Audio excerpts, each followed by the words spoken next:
Hey everyone, welcome to the Peter Attia Drive. I'm your host, Peter Attia. The drive is a result of my hunger for optimizing performance, health, longevity, critical thinking, along with a few other obsessions along the way.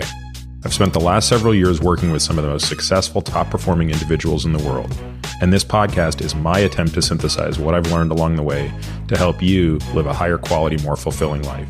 If you enjoy this podcast, you can find more information on today's episode and other topics at peterattiamd.com.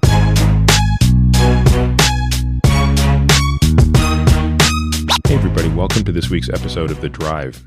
I'd like to take a couple of minutes to talk about why we don't run ads on this podcast and why instead we've chosen to rely entirely on listener support.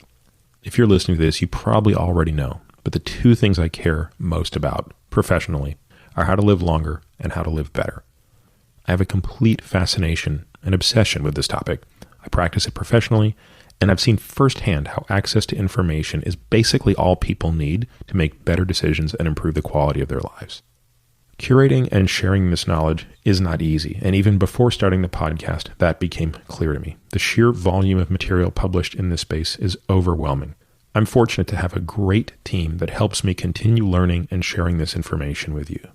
To take one example, our show notes are in a league of their own. In fact, we now have a full-time person that is dedicated to producing those, and the feedback has mirrored this. So all of this raises a natural question. How will we continue to fund the work necessary to support this?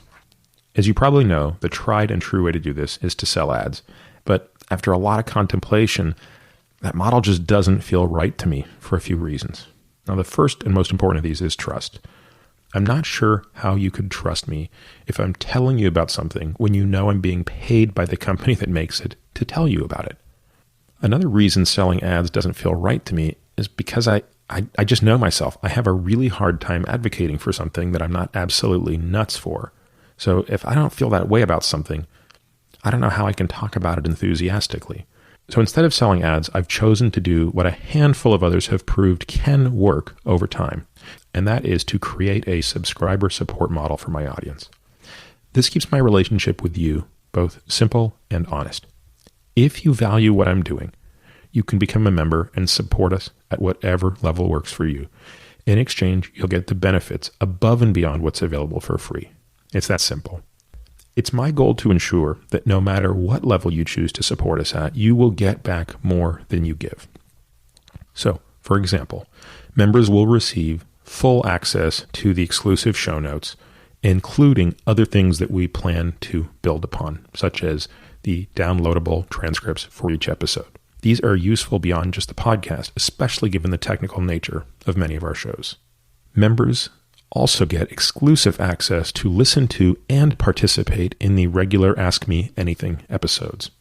That means asking questions directly into the AMA portal and also getting to hear these podcasts when they come out. Lastly, and this is something I'm really excited about, I want my supporters to get the best deals possible on the products that I love. And as I said, we're not taking ad dollars from anyone, but instead what I'd like to do is work with companies who make the products that I already love and would already talk about for free and have them pass savings on to you.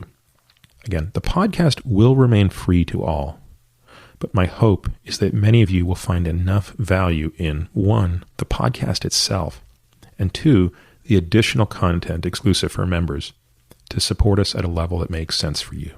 I want to thank you for taking a moment to listen to this. If you learn from and find value in the content I produce, please consider supporting us directly by signing up for a monthly subscription. Welcome back to the three-part series on sleep with Professor Matthew Walker, professor of neuroscience and psychology at the University of California, Berkeley, and the founder and director of the Center for Human Sleep Science. Matthew earned his undergraduate degree and Ph.D. in neurophysiology in London and subsequently became a professor of psychiatry at Harvard Medical School before moving to Berkeley. His research examines the impact of sleep on human brain function in healthy and diseased populations. To date, he has published over 100 scientific studies. He has received numerous funding awards from the National Science Foundation, National Institutes of Health, and he's a fellow of the National Academy of Sciences. He's the author of the international bestseller, Why We Sleep, which also happens to be the favorite book of my not yet 2-year-old son. He holds many patents covering various consumer-based sleep recordings, sleep tracking, and sleep simulation. He's a sleep scientist at Google, where he helps the scientific exploration of sleep in health and disease. He is also an enormous fan of Formula One and my hero, Ayrton Senna. And in the third part of this installment, we actually spend quite a bit of time discussing this. In the second part of this series, we discuss sleep and cardiovascular disease, sleep and how it affects diet, sleep and reproductive function, the risk of deliberate sleep deprivations, sleep and cancer, the lack of sleep within the medical profession, school start times and sleep deprivation, sleep patterns and light, the biochemistry of sleep and naps, the efficacy of various medications on sleep. As a reminder, at the end of this series, we're going to take questions for a follow-up AMA with Matthew. Asking questions on the AMA forum and listening to the AMA podcast with Matthew, along with all AMAs, will only be available to subscribers. So if you haven't signed up yet, you can do so now at peterattiamd.com/subscribe. So without further delay, here is part 2 of 3 with Professor Matthew Walker. Okay, there's like literally 100 more things I want to ask you about. So can you make the case for why cardiovascular disease is worsened by or accelerated by sleep deprivation? And then same question I'm going to ask you in a moment for cancer. Just pick the best, because again, you could write a book on each of those topics. And we can go into sort of and the book. But let me just give you one example for cardiovascular disease. There is a global experiment that is performed on 1.6 billion people across 70 countries twice a year, and it's called daylight savings time. And what we've seen is that in the spring, when we lose an hour of sleep, there is a subsequent 24% relative increased risk for heart attacks that following day, 24%.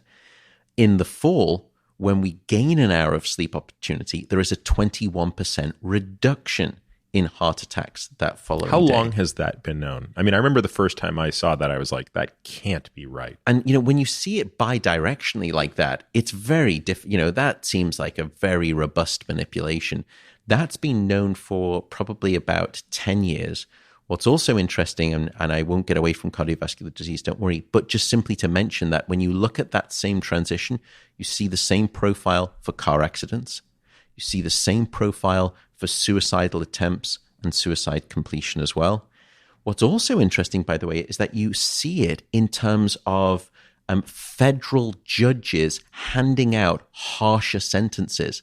They hand out harsher sentences on the Monday after that time change in the spring because they're more moody, emotionally irrational, and less sort of, empathetically sensitive because of that 1 hour of lost sleep. And in the fall, more lenient sentences.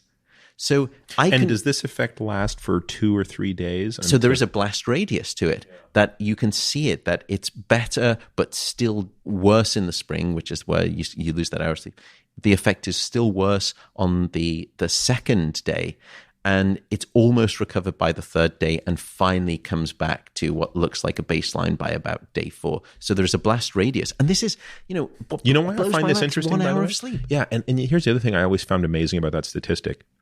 In the northern hemisphere, you would predict the opposite if sleep were irrelevant, right? That's right. Wouldn't you think that gaining that hour of sunlight in the day in the spring, just the overall anticipation, I mean, there's virtually no one in the northern hemisphere that isn't happier in April than they are in November, right? So it's almost like you have all of that positive stuff working against you, and you still see the signal you just described. Yeah. So it's like a kick in the face. Yeah. So in the face of birds chirping, sunlight streaming, temperature warming, that 1 hour of lost sleep will still put you back on your derriere rather quickly in terms of all of these facets. So there's one example for cardiovascular disease. Another one, there was a fascinating study where they took a group of otherwise healthy middle-aged adults who had no sign of coronary artery disease, and then they tracked them for 5 years. And then they looked at how much sleep that they were getting. So again, hands up, this is essentially an associational longitudinal prospective study, and it's, you can't derive causality from it. But what you can certainly say is when they started, they had no signs of calcification of the coronary artery. those people in that study at the end of the 5 years who were getting 5 hours of sleep or less had a 200 to 300% increased risk of calcification of the coronary artery, which is the main corridor of life for your heart. If you have a massive coronary, essentially, when you hear that colloquially, that's essentially what's happening there. So that you could have that calcium buildup on the basis of being bucketed into insufficient sleep, that tells me that it's not that when you are insufficiently slept, you also are someone who has calcified arteries. It is saying that if you are insufficiently sleeping, you are increasing your risk for developing that condition. This is about the development now, of that. How hard is it to control that for some obvious things that would track with that? For example, shift workers or people of lower socioeconomic status who are working 3 jobs and all the other things that can work against you. There's some great exclusion criteria in that study where they prevent those participants from entering the study. They also then added in other factors that you could imagine would lead to that. So they controlled for those things like exercise, BMI, neck circumference, smoking. They even include history of snoring. So they tried to take sleep apnea out of the equation, and still that relative risk was significantly larger. What do you think is the mechanism? I think the mechanism is probably several-fold. I think the first thing that we see when we undersleep people is that they become much more sympathetically nervous system driven. Now, that to some people may sound, oh, that sounds like a good thing. No, you have 2 branches of your automatic nervous system. I swear, for a moment, I thought you would say good, knowing that the listener would understand that there's sympathetic and parasympathetic, but thinking you were going to make a comment about being more high strung is better but no, you actually were making a joke. Yeah, I love it. I think you're so well tuned to this. I think that's the beauty. My IQ is so low. I'm such a simpleton that I can always revert to the naive state, and I don't have to make assumptions. That's the beauty of my idiocy. But no, sympathetic nervous system being sort of cranked on your sympathetic nervous system is not a good thing. Your sympathetic nervous system essentially is your fight or flight branch of the nervous system. And what we find is that as soon as you start to undersleep an individual, that fight or flight branch of the nervous system starts to ratchet up. When that increases, you start to see, or perhaps the reason why it increases, is that you get a greater amount of adrenaline release, you get a high spiking in levels of cortisol, you get a blunting in growth hormone. And I think probably just the cortisol and the growth hormone alone may set you on a path towards cardiovascular disease, because we know that those are 2 factors that lead into that sort of some of that atherosclerotic sort of and equation. That brings it back to Alzheimer's disease, which is, even if you just look at the epidemiologic data, the signal's quite large on the benefits of IGF and growth hormone more than any other disease in protection from neurodegeneration. So that may be, even in addition to everything you talked about with respect to clearance, you're simply taking away neurotrophic factors that are essential. There's some data, and I don't know how well replicated it is. I just read it in one study where if you look, if you're ApoE4, so this is in terms of your genes, there are some genes that can predispose you to Alzheimer's disease. On this podcast, there are wonderful descriptions of going into all of the details of these, but ApoE4 significantly increases your risk for the development of Alzheimer's disease, it appears. But what's interesting is that if you are ApoE4, but you are normotensive, you don't necessarily have an increased risk of Alzheimer's disease. If you are ApoE4, but you are hypertensive, then your Alzheimer's disease risk is far higher. So in other words, there seems to be an interaction, a gene by cardiovascular disease interaction that leads that genotype to predispose you to Alzheimer's disease. And therefore, if you are undersleeping, you are putting yourself on a path towards many new different factors that we are learning regarding cardiovascular disease. Calcification of the arteries is one of them, but we also just see, blood pressure, spike. We can take someone who is in a lovely state of, normotensive profile, and has been. And after either one night of total sleep deprivation or one night of short sleep, we can almost start to see it after about reducing sleep by 3 hours, take someone down to 5 hours for just one night. You immediately see this spike in the fight or flight nervous system. Blood pressure goes up. You start to see cortisol increase. Heart rate starts to increase as well. It's almost as though you've just got a beautiful car engine. You've put it in neutral and you've put your foot on the gas pedal and you're just revving the living daylights out of that engine in a fight or flight state. Now, if you do that chronically, which is what most people do with insufficient sleep, day after day, week after week, year after year, decade after decade, it's not surprising that, just revving the daylights out of that engine, at some point, gaskets are going to start blowing. It's not designed to operate in that high revving state. Now, high revving occasionally, just fine. And if you have a beautiful, let's say, Metzger Porsche engine, which loves to go to $9,000, and of course, you as and long I as going, it's in the GT3. I had to geek out on cars for a little bit because I'm just so obsessed. I had to get it in there, but even then, you just can't stay at that RPM, that high RPM, for very long. You just know it from listening to the engine. You just know that mechanical badness is happening in neutral when you've got your foot on the gas pedal. Well, that's the same way with chronic sleep deprivation in your nervous system.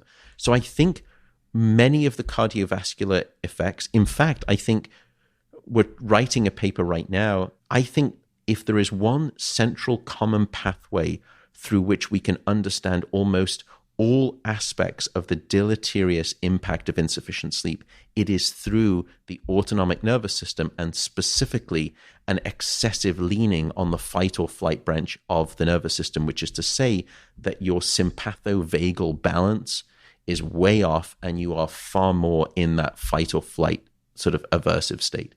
So I think that, to me, is where that disease pathology starts and perhaps progresses from that point.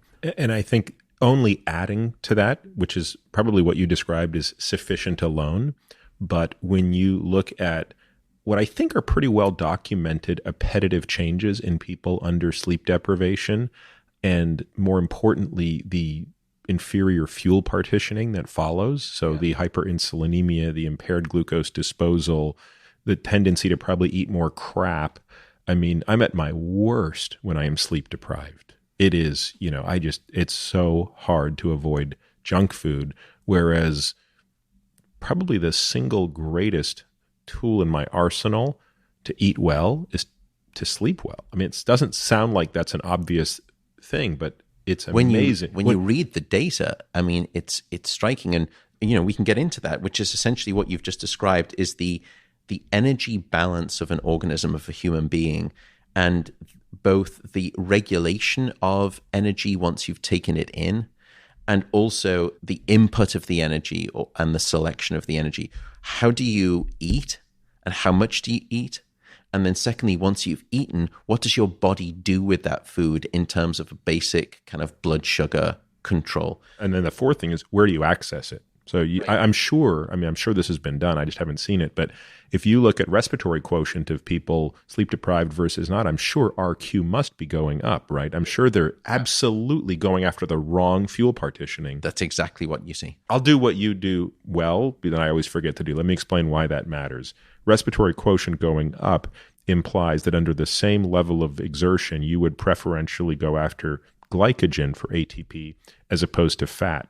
And so not only is that not what most people want, because they prefer to burn their fat than burn their glucose, it signals a metabolic inefficiency, which lays at the heart of all of this stuff.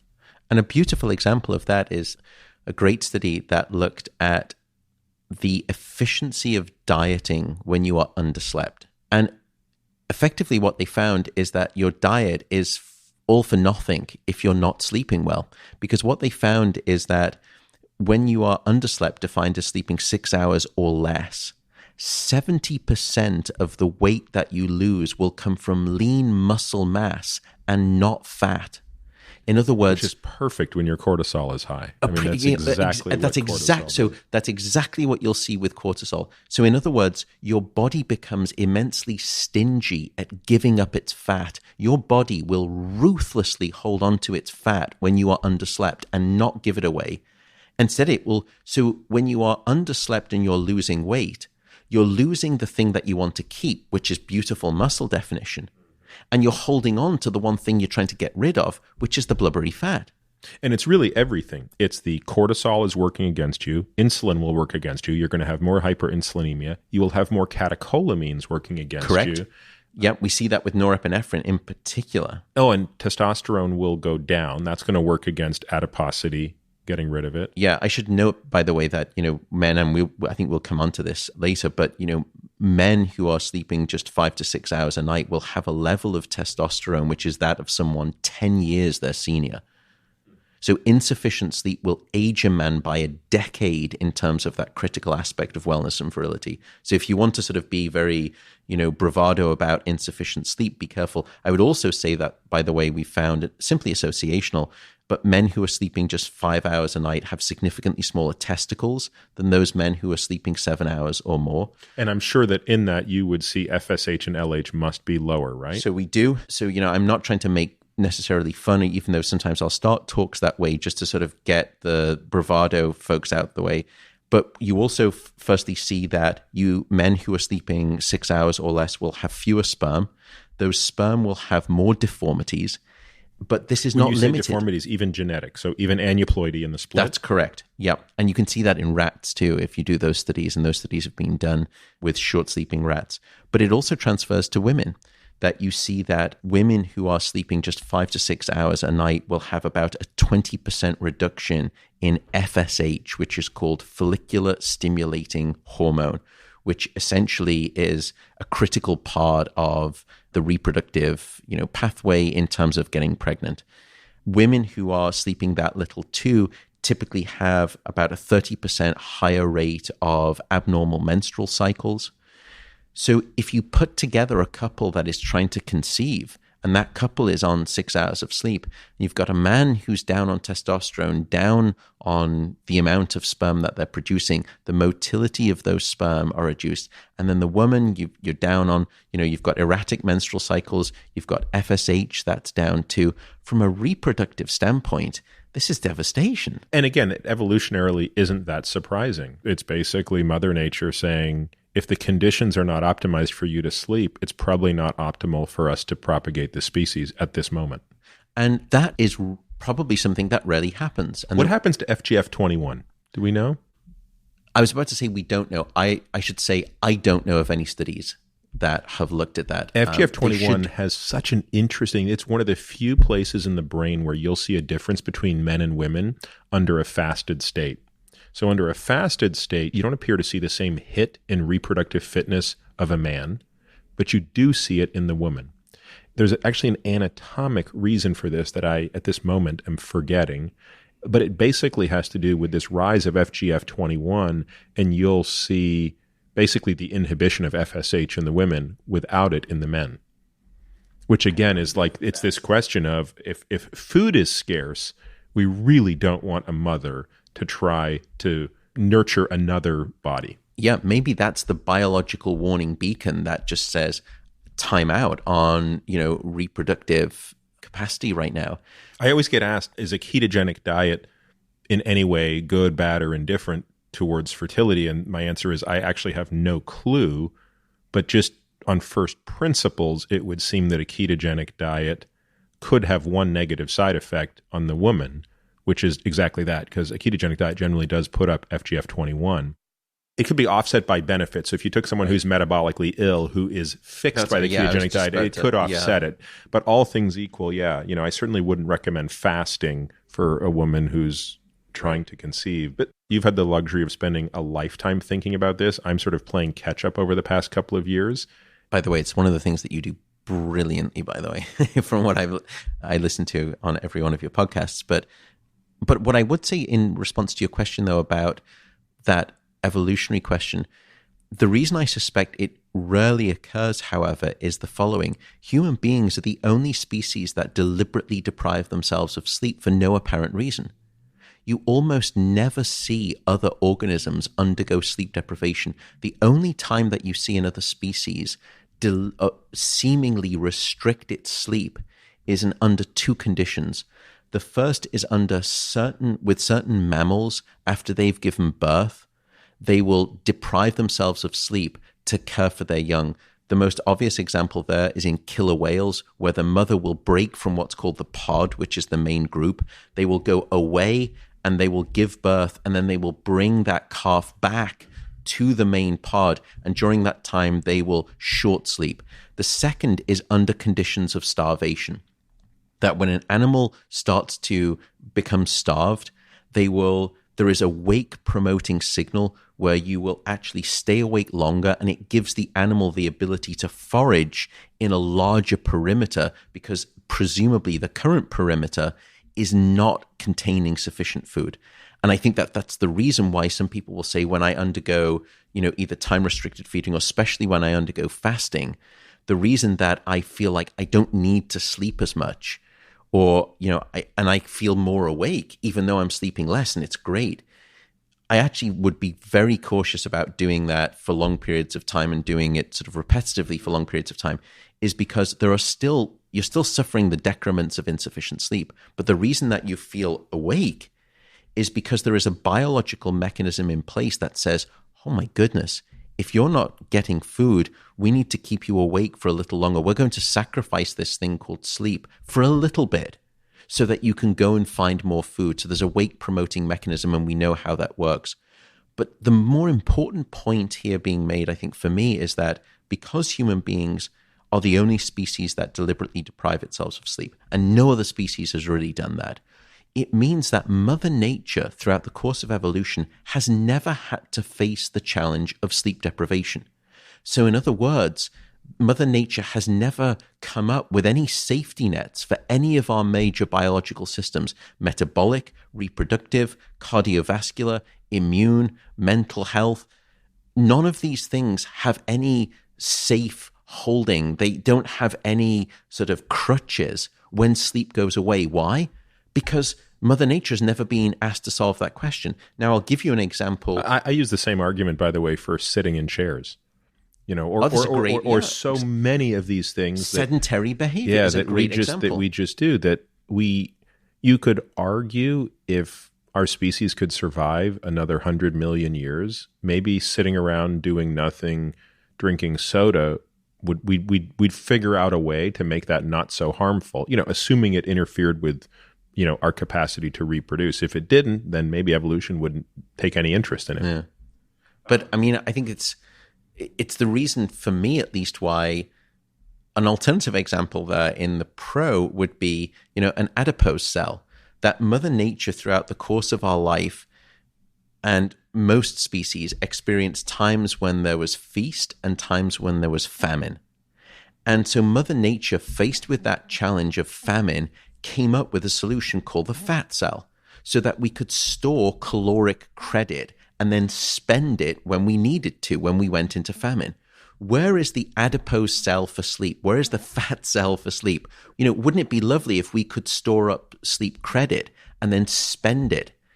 And the answer is, there is no such thing, because there has never been the challenge in the course of evolution to come up with that solution. And because hibernation is not an example, right? No, hibernation is the opposite. Hibernation basically says it's not giving you credit to sleep less in the summer. It's just taking stock of the fact that there really is nothing for you to eat in the winter. Correct. And that's really about energy expenditure and essentially energy preservation. And torpor and hibernation are different states to sleep itself.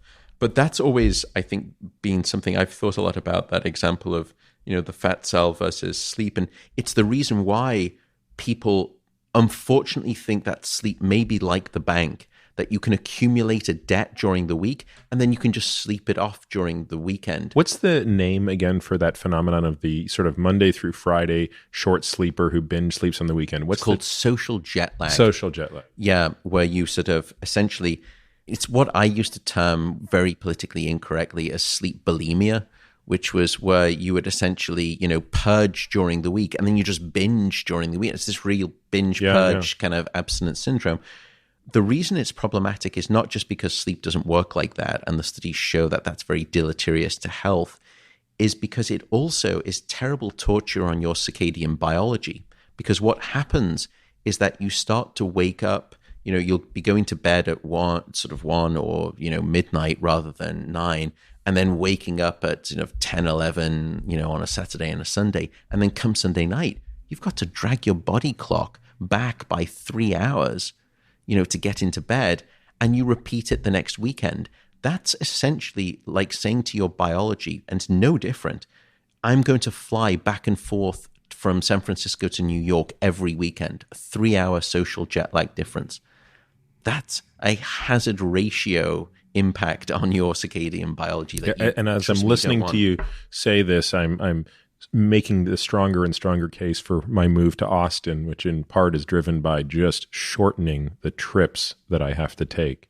To be able to only have to take a 1 hour time zone delta, or, never basically having to take more than a 2 hour time zone delta for your lifespan, health span, for the impact that you can have on this planet and this society during the time that you're here, and for the preservation of you in your children's life, I would strongly recommend it. I'll share with you an interesting example of a patient of mine who has an example of what happens when that system, quote unquote, breaks. So this gentleman, I'll try to be as vague as possible so I don't identify him, even if he's listening, not that he would care if I told the story anonymously. Basically worked in the finance sector, but at some point was living on the West Coast of the United States, but basically was exclusively involved in, Eastern European markets. So you can imagine what time he had to be waking up to deal with that. After several years, and he in part moved from the West Coast to the East Coast to try to make that gap smaller, but he got to the point where he could never sleep past 3 a.m. It was metaphysically impossible, regardless of what time. If he went to bed early, if he went to bed late, he was up at 3 a.m. And it turned out one of my colleagues, Vic Jane, who's a Stanford-trained sleep doc at Northwestern, and also someone I just can't wait to interview because he's just so insightful on sleep. He basically did something that you and I had talked about earlier, which was reverse use of melatonin and blue light to phase shift him into the correct time zone. And what humbled me about the story was how long it took to move. And it just gives you that sense of, could you imagine forcing that on your system once a week? And I mean, it took months to correctly course correct biology. Yeah, now, admittedly, it had been in place for a couple of years by the time, I met him.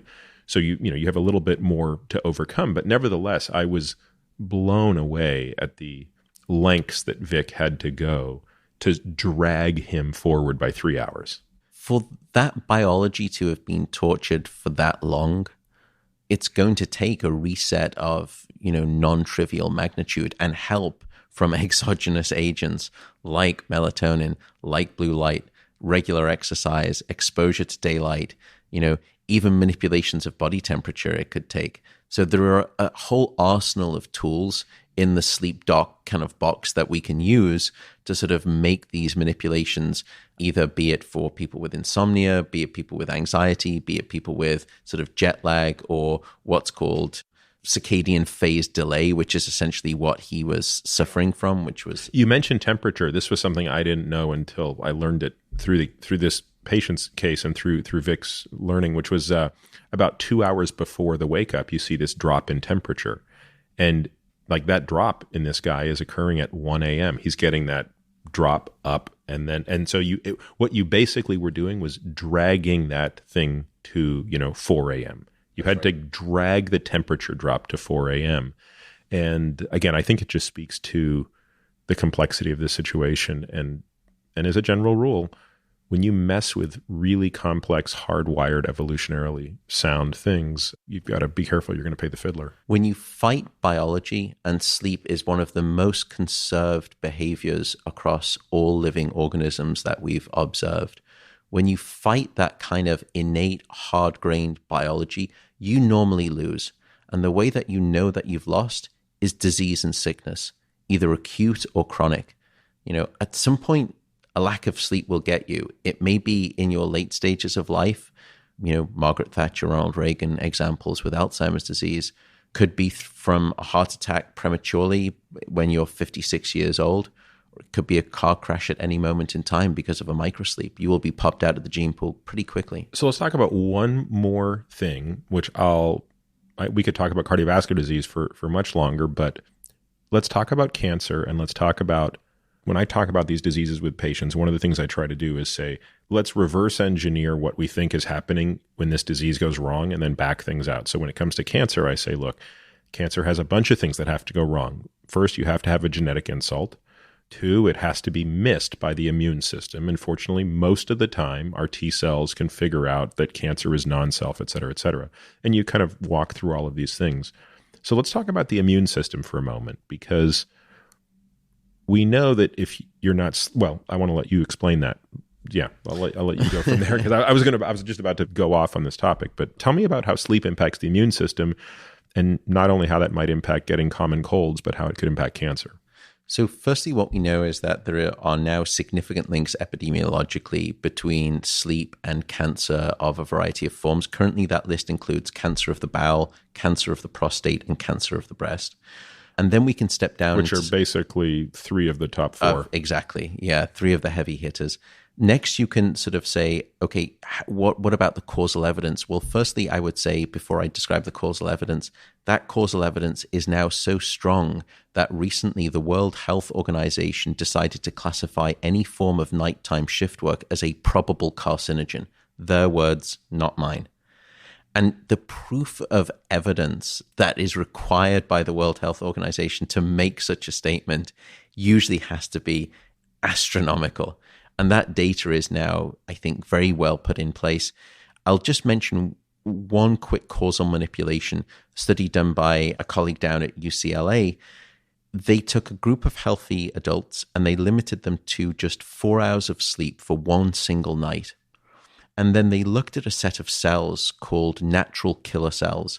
And you can think of natural killer cells like the Secret Service agents of the immune system, in that they're pretty good at identifying dangerous foreign elements, one of which are malignant cancerous cells. They'll inject some things into them and try and destroy them, essentially. So what you want is a pretty virile set of those immune assassins circulating in your body. And what they found is that one night of 4 hours of sleep reduction led to a 70% drop in natural killer cell activity. That's quite a surprising state of immune deficiency that has happened within one night. So you can step and repeat that and imagine what would be the state of your immune system, particularly for those critical anti-cancer fighting immune cells, after several weeks, if not months, of insufficient sleep. That's one aspect, which is, what is your vulnerability to developing cancer? Because, many of us are, will have cancer cells emerging in our body every day. So we need those aspects of our immune system to prevent those cells from becoming the disease that we call cancer. I mean, that's such an important point, and I'm probably biased because I trained in an immunotherapy lab, but I don't think people necessarily appreciate that we pretty much always have cancer and our immune system is pretty much always protecting us. It's actually the exception when the cancer develops into something clinically. Correct. And, yeah. I've debated, not debated is the wrong question. One of my favorite sort of sitting around dinner discussions with cancer biologists is, what is the greater driving force for the obvious age association of cancer? In other words, why does cancer increase non-linearly as you age? And I offer 2 hypotheses. Is it 3, actually? Is it an increase in the rate of mutagenesis? Yep. Do you experience, on a per unit of time basis, a greater insult to the genome? 2, if you assume that that's the same, is it that over time the accumulation and the expression, the phenotype of that becomes more problematic? And or 3, is it that our immune system, specifically the adaptive immune system, is weakening and the balance starts tipping in favor of cancer? And, I've asked this question of Nobel laureates and future Nobel laureates. Every one of them has said, we don't know. they suspect it's all of the above, but they all agree that the weakening of the adaptive immune system is almost assuredly playing a role in why we get cancer more as we age, because we know many things are working against us when we do that. And so when I hear you say NK cells, which, the CD8 cell, the NK cell, the CD4 cell, these are your Green Berets and your Navy SEALs of the war against cancer. If you put a hit on those guys, you could be taking a 10-year step in the wrong direction. Correct. Just as you talked about the gonadal 10-year leap, right? Yeah. With testosterone. I would love to add a 3B hypothesis there, which is that one of the most dramatic changes with age and the most sizable and robust physiological changes with age that we see is that your sleep gets worse. And sleep is probably one of the most powerful regulators of your immune system. If you want a full arsenal and you want every single weapon in there to be sharp and ready to annihilate, sleep is what you need. That data, I think, is very clear in terms of the decimation of your immune system with sleep. And that, I just gave one example there too. And the funny thing is, you give that example and it's not even that dramatic. There's no person listening to this who hasn't had a 4-hour sleep night. That's part and parcel for just being a human being in the civilized world, maybe even in the non-civilized world, right? And yet to think about a lifetime of stacking those things and the compounding effect of what does it mean to get 8 hours a night versus 6.25 hours a night? Imagine that. I'm almost amazed it doesn't kill us quicker, because to your point, we have adapted a great system to cope with excess nutrients, right? We had a great system, and it takes a long time for that to break us down.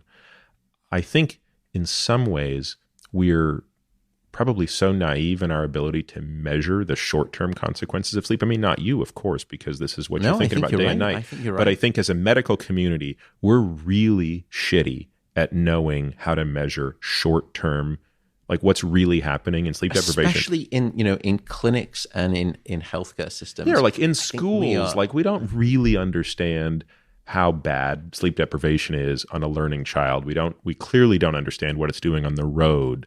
We don't understand that this will kill you much faster than bad nutrition, right? Which is clearly going to kill you. If you look at all-cause mortality and short sleep, it's not even linear; it's exponential.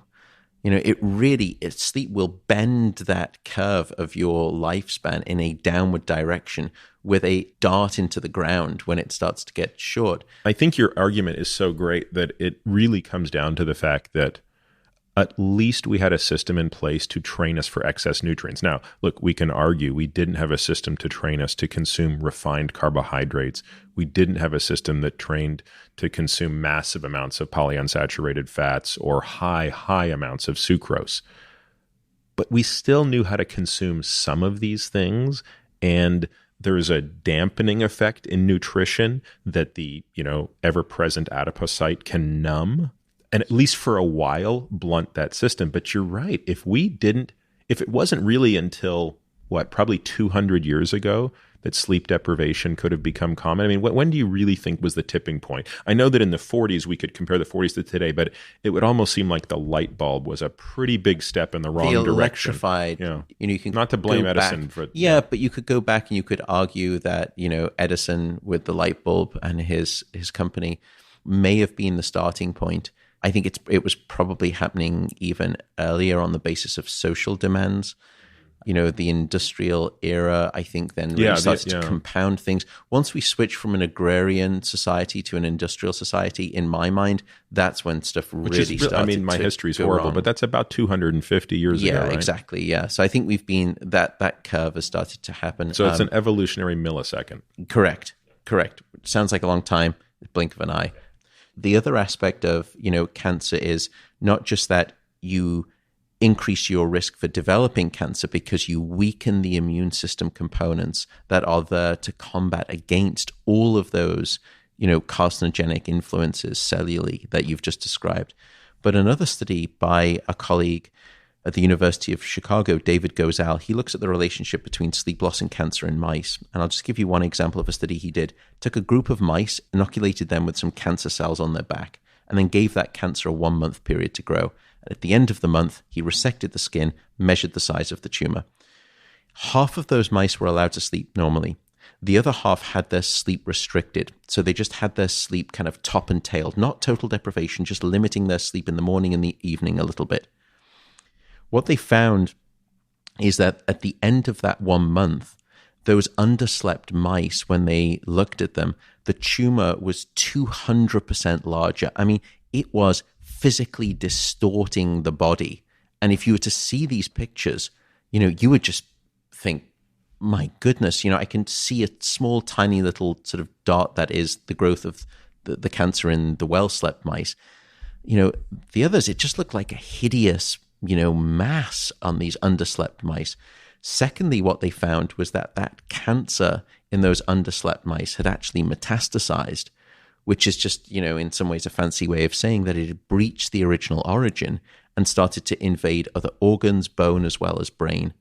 And when cancer becomes metastatic, that's when we know things can get really dark and grim in terms of life expectancy. There are many mechanisms that you could generate or hypothesize could explain that. I'm curious as to how many there were. So one would, I think, be exactly what we've described, which is this immune weakening. Yeah. But you could also look at, so hypercortisolemia is going to drive hepatic glucose output. So that's going to create hyperinsulinemia. Did they when you look at those adrenalectomized the mice and prior then they to fed that. them prior to it. So they controlled the stress, the metabolic response. Correct. Yeah. And what they did find in terms of, they looked a little bit at the mechanism. They found that macrophage M1 cells, those were actually downregulated by a lack of sleep. And what was upregulated was a sort of a rogue version, which was called the M2 cells, which seemed to have a tumor promotion component to them as well. Wow. So they really, but the adrenalectomy is brilliant. What a clever design. You have to take out the stress response, and they limited that. Imagine and yet if you still, didn't.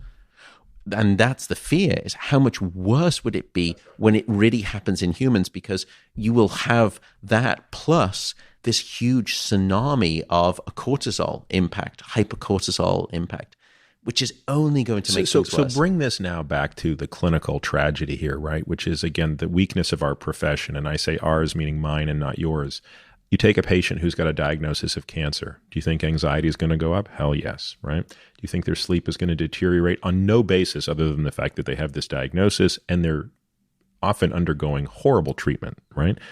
It's amazing to me that I can't imagine how many oncologists are thinking through this problem, right? Which is, as careful as we are about crafting what the chemotherapy regimen looks like, what the exact... If you go to ASCO, right? If you go to the largest oncology meeting, I don't know how many papers are being addressed on this topic. Do you?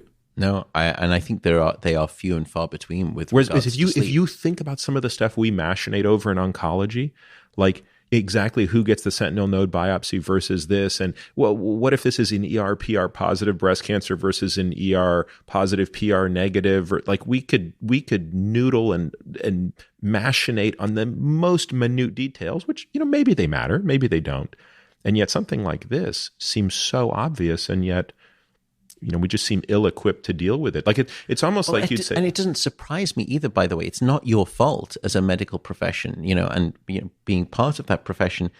What I did was I looked at a retrospective and I looked at medical curriculums across the top 20 first world countries practicing medicine, and what you find is that on average, most doctors get about 1 to 2 hours of education regarding sleep. So 1 to 2 hours regarding a third of the patient's lives. That is so anemic in terms of meeting the needs. But the critical part is that 1/3 of their life spent sleeping also makes such a huge difference to their 2/3 of their life awake.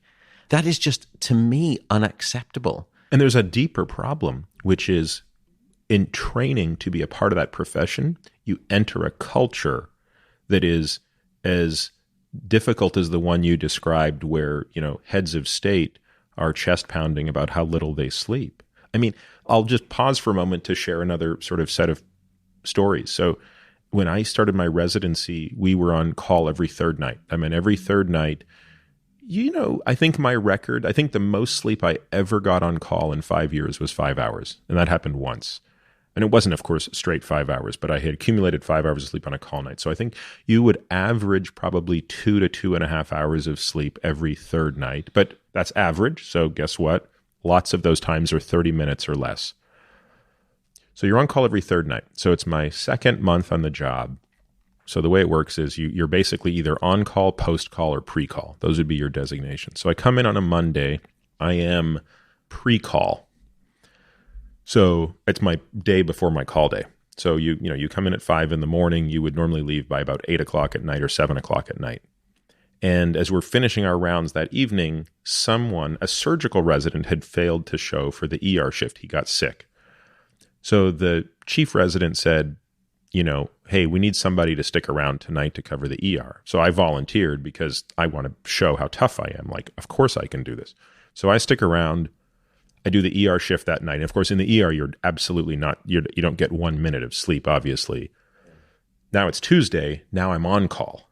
So I'm awake, of course, all day Tuesday and Tuesday night and Wednesday. And I probably slept an hour Tuesday into Wednesday. Now it's Wednesday. I get to go home early, which means 6 p.m. on Wednesday. So I've been up since Monday morning. So this is not like within the realm of the type of sleep deprivation that's going to kill you. There are lots of people in the life. I'll come back to that. Yeah, no, it almost did. Yeah. Actually, yeah, but yeah. Okay, so I'm driving home. My point in case. Yeah. So I'm driving home. So I have quite a long drive till I have to get to the freeway. It's about 2 miles, but it's like stop signs and street lights. And then I have to get to the freeway, and then I've got kind of a hike home. At this point in time, I lived kind of north of the hospital. I noticed something really odd. Every time I come to a stoplight or stop sign, I can't keep my foot on the clutch.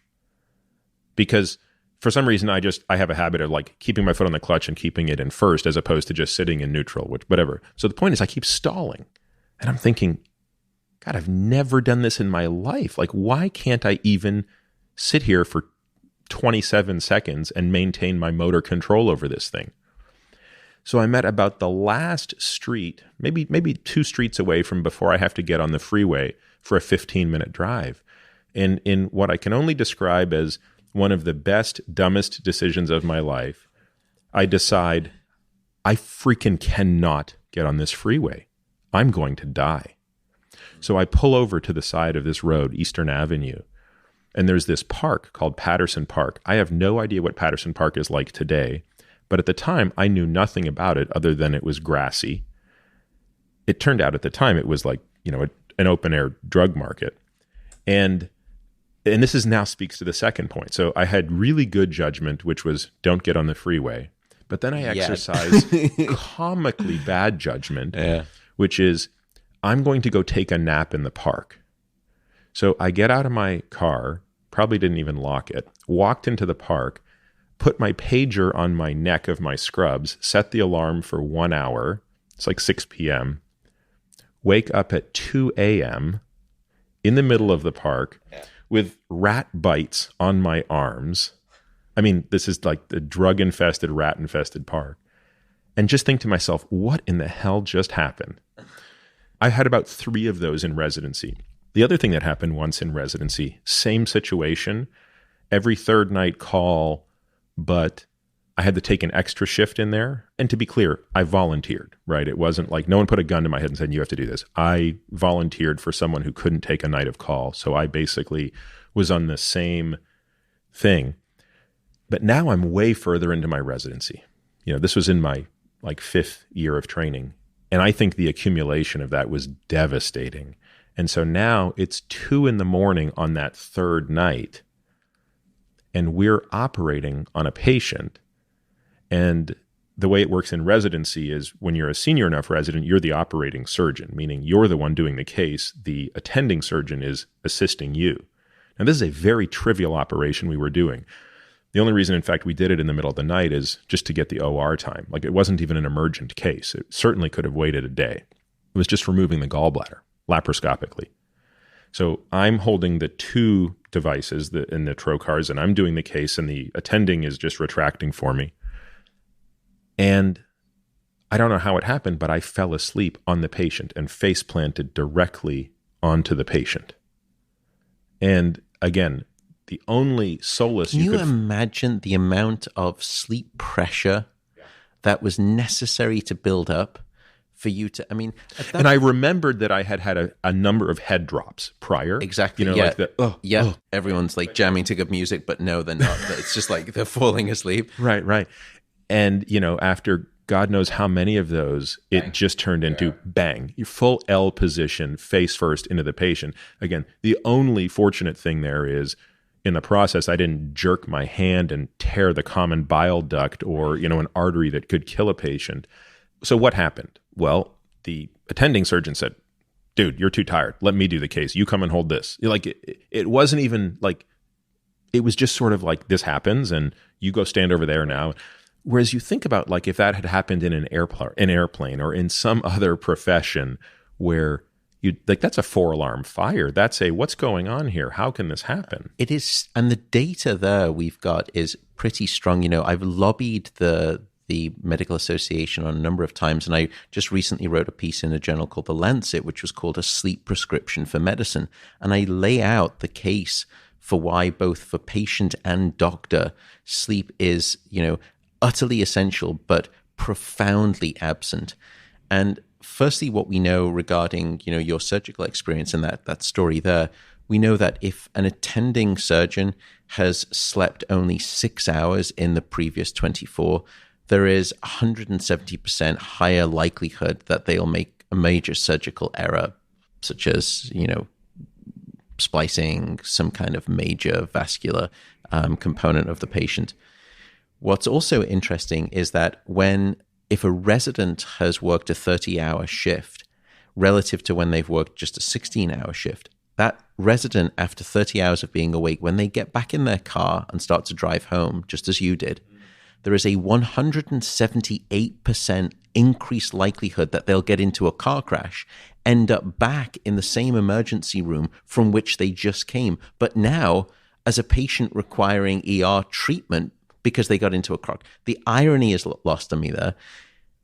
The other point is that we know that 1 in 5 medical residents will make a serious medical error during their residency caused by insufficient sleep. 1 in 20 medical residents will kill a patient because of insufficient sleep. Now, when you realize that there's well over 20,000 medical residents active right now, and you think about that statistic, 1 out of 20, and you were to then do the math and lay out the number of bodies in front of you that were preventable deaths, preventable by way of this simple thing called insufficient sleep, I think it is an absolute disgrace. Doctors working in the ER, if they've worked a 30-hour shift, 460%, I think it is, more diagnostic errors, which just stuns me in terms of a number. But what's also interesting is that when you lobby the medical organization, and I've tried to do this a while back, and I lay out that compassionate case of medical errors, impact on patients, impact on doctors themselves, there was incredible pushback and resistance, which was, my mind is made up, don't confuse me with the facts. And I want to just, have a mea culpa, because there are few people that were more vocally opposed in our residency than me when this 80-hour work week came in. And my view was not that sleep was, good and we needed more of it. I really didn't have a point of view on that. I actually, frankly, hadn't reflected on that because I obviously didn't know any of the data you shared. My view was the conditions under which we work are horrible, and that's a selection feature. You want people that are willing to opt into that, who are willing to take that much pain to do this. And I had this whole thesis, which I have no idea if it turned out to be true or not, that if you lowered the bar, lowered the pain, you would bring in a broader demographic. Now, regardless of whether that's true or not, it doesn't really matter in the face of those data. In other words, if it is true that back in the day you were just training better physicians because you were attracting people that could persevere more or had whatever, make up your thing. Right. it still doesn't change the fact you've got to come up with a new screen for that. Yeah, right? you've got to come up with a new filter. That evidence of the deleterious impact of, even if you attract, even if it's just a selection bias that you're bringing in these hard-knuckle folks who can just jam through with wakefulness in ways that, really are just horrific for everyone involved. You still can't get around the fact that they're not going to be performing medicine at its highest. And we know for a fact that you don't need to. So I think the only piece of evidence that favors that type of, 30-hour continuous residency type of mentality, the only good argument I've heard is continuity of care. That once you go down to a shorter amount of time, you lose continuity of care with the patient, that you're cycling doctors between patients. But I have to say, though, even that I don't believe, because when I looked systematically at the other medical practices, there are places that train wonderful physicians that have a maximum of somewhere between 12 to 16 hours. Places like New Zealand, Sweden, and France, they all limit their junior doctors to training on nothing more than those amount of hours. And if you then look at the ranking of the medical systems in terms of how well they're doing, those guys are way up there at the top. So I find it difficult to see a case for arguing for the ability to train doctors with insufficient sleep. I'll tell you what I think is going on, because I agree. I mean, I've been away from it for so long, but I've spoken to a few people who have kept up with the sort of medical education literature, and it turns out the 80-hour work week has not solved the problems that they had wanted. I don't believe that medical errors have necessarily gone down. Now, you could argue, well, 80 is not low enough. But I also think a more subtle part of it is in the countries that you mentioned, I suspect that it is the cultural norm of not just the residents, but the people who train those residents, because they were trained in that sort of more humane way, that you bring a different way of thinking about handing off a patient. It means something different because it's just so ingrained in that's how medicine is practiced. And I think what happened in the United States, and again, this is wild speculation. I don't follow this literature, but just based on what I've seen since, I suspect that when you overnight created a new rule, which I think took place like July 1st, 2003, new rule, right, overnight, but none of the people that were leading that had trained under those conditions. They didn't necessarily know how to teach under those conditions. They didn't understand, as we said, like, what does it mean to hand off a patient after 16 hours? Because in our day, you were responsible for everything. I mean, you wouldn't dream of doing something like that because you just don't know how to communicate what needs to be done to the next person. I mean, so much of it just comes out of that. So I suspect that's a big part of it. And of course, unfortunately, that would suggest that this is going to take time, but it still has to change. Time, but I fear that type of mentality is going to die one generation at a time. Because in part there was, it's a bit of an old boys network, I think, some of it. But you mentioned those things about how do we understand the informational transfer, the propagation from one doctor to the next regarding continuity of the patient who remains. And I think that really is an important point. Part of me, though, feels as though we've been able to put people on the moon, and that was non-trivial, but we solved it. I think we can also probably solve continuity of care and protect both patient and doctor alike in terms of their well-being and still do it. So I think it's... I don't mean cultural. I don't mean to sort of trivialize the problem. And I think what I want to try and do here is, just raise my hands and say that, I really appreciate how hard that is. It's just like early school start times and the work that I'm doing there to try and lobby for kids to start later. That's not a small thing either, because you've got to solve multiple problems. You've got to solve bus unions, bus transportation. You've got parents who need to be in work at a certain time point, and, starting those times later is going to be non-trivial. All of these things are hard problems, and it's not as though I'm either ignorant of those, and I want to really recognize how hard they are. But what I would also love to do is to try and just make sure that we don't lose sight of the end outcome here. The end outcome in terms of education is our children and making sure that we are not essentially educating our children amnesic by way of their insufficient sleep. And the same is true for our patients and our doctors. Let's keep the target that we have in our crosshair at the end of this process in mind, rather than get perhaps distracted by how difficult the problem is. It is difficult, and I'm so sympathetic to that. I know it's hard, but there's so much on the line. There is too much on the line for us to be swayed by the difficulty of the problem in terms of the importance of the solution that we must reach. No. I don't disagree with anything you've said. I think what I'm trying to do is provide an explanation for why, and it's not an excuse, more of an explanation for why I think the experiment has failed here. And it probably speaks to the need for a greater buy-in to the gravity of the problem, and therefore a greater emphasis on solving what I agree are quite, in the grand scheme of things, trivial problems. I mean, splitting the atom was hard. Putting a man on the moon, that was hard.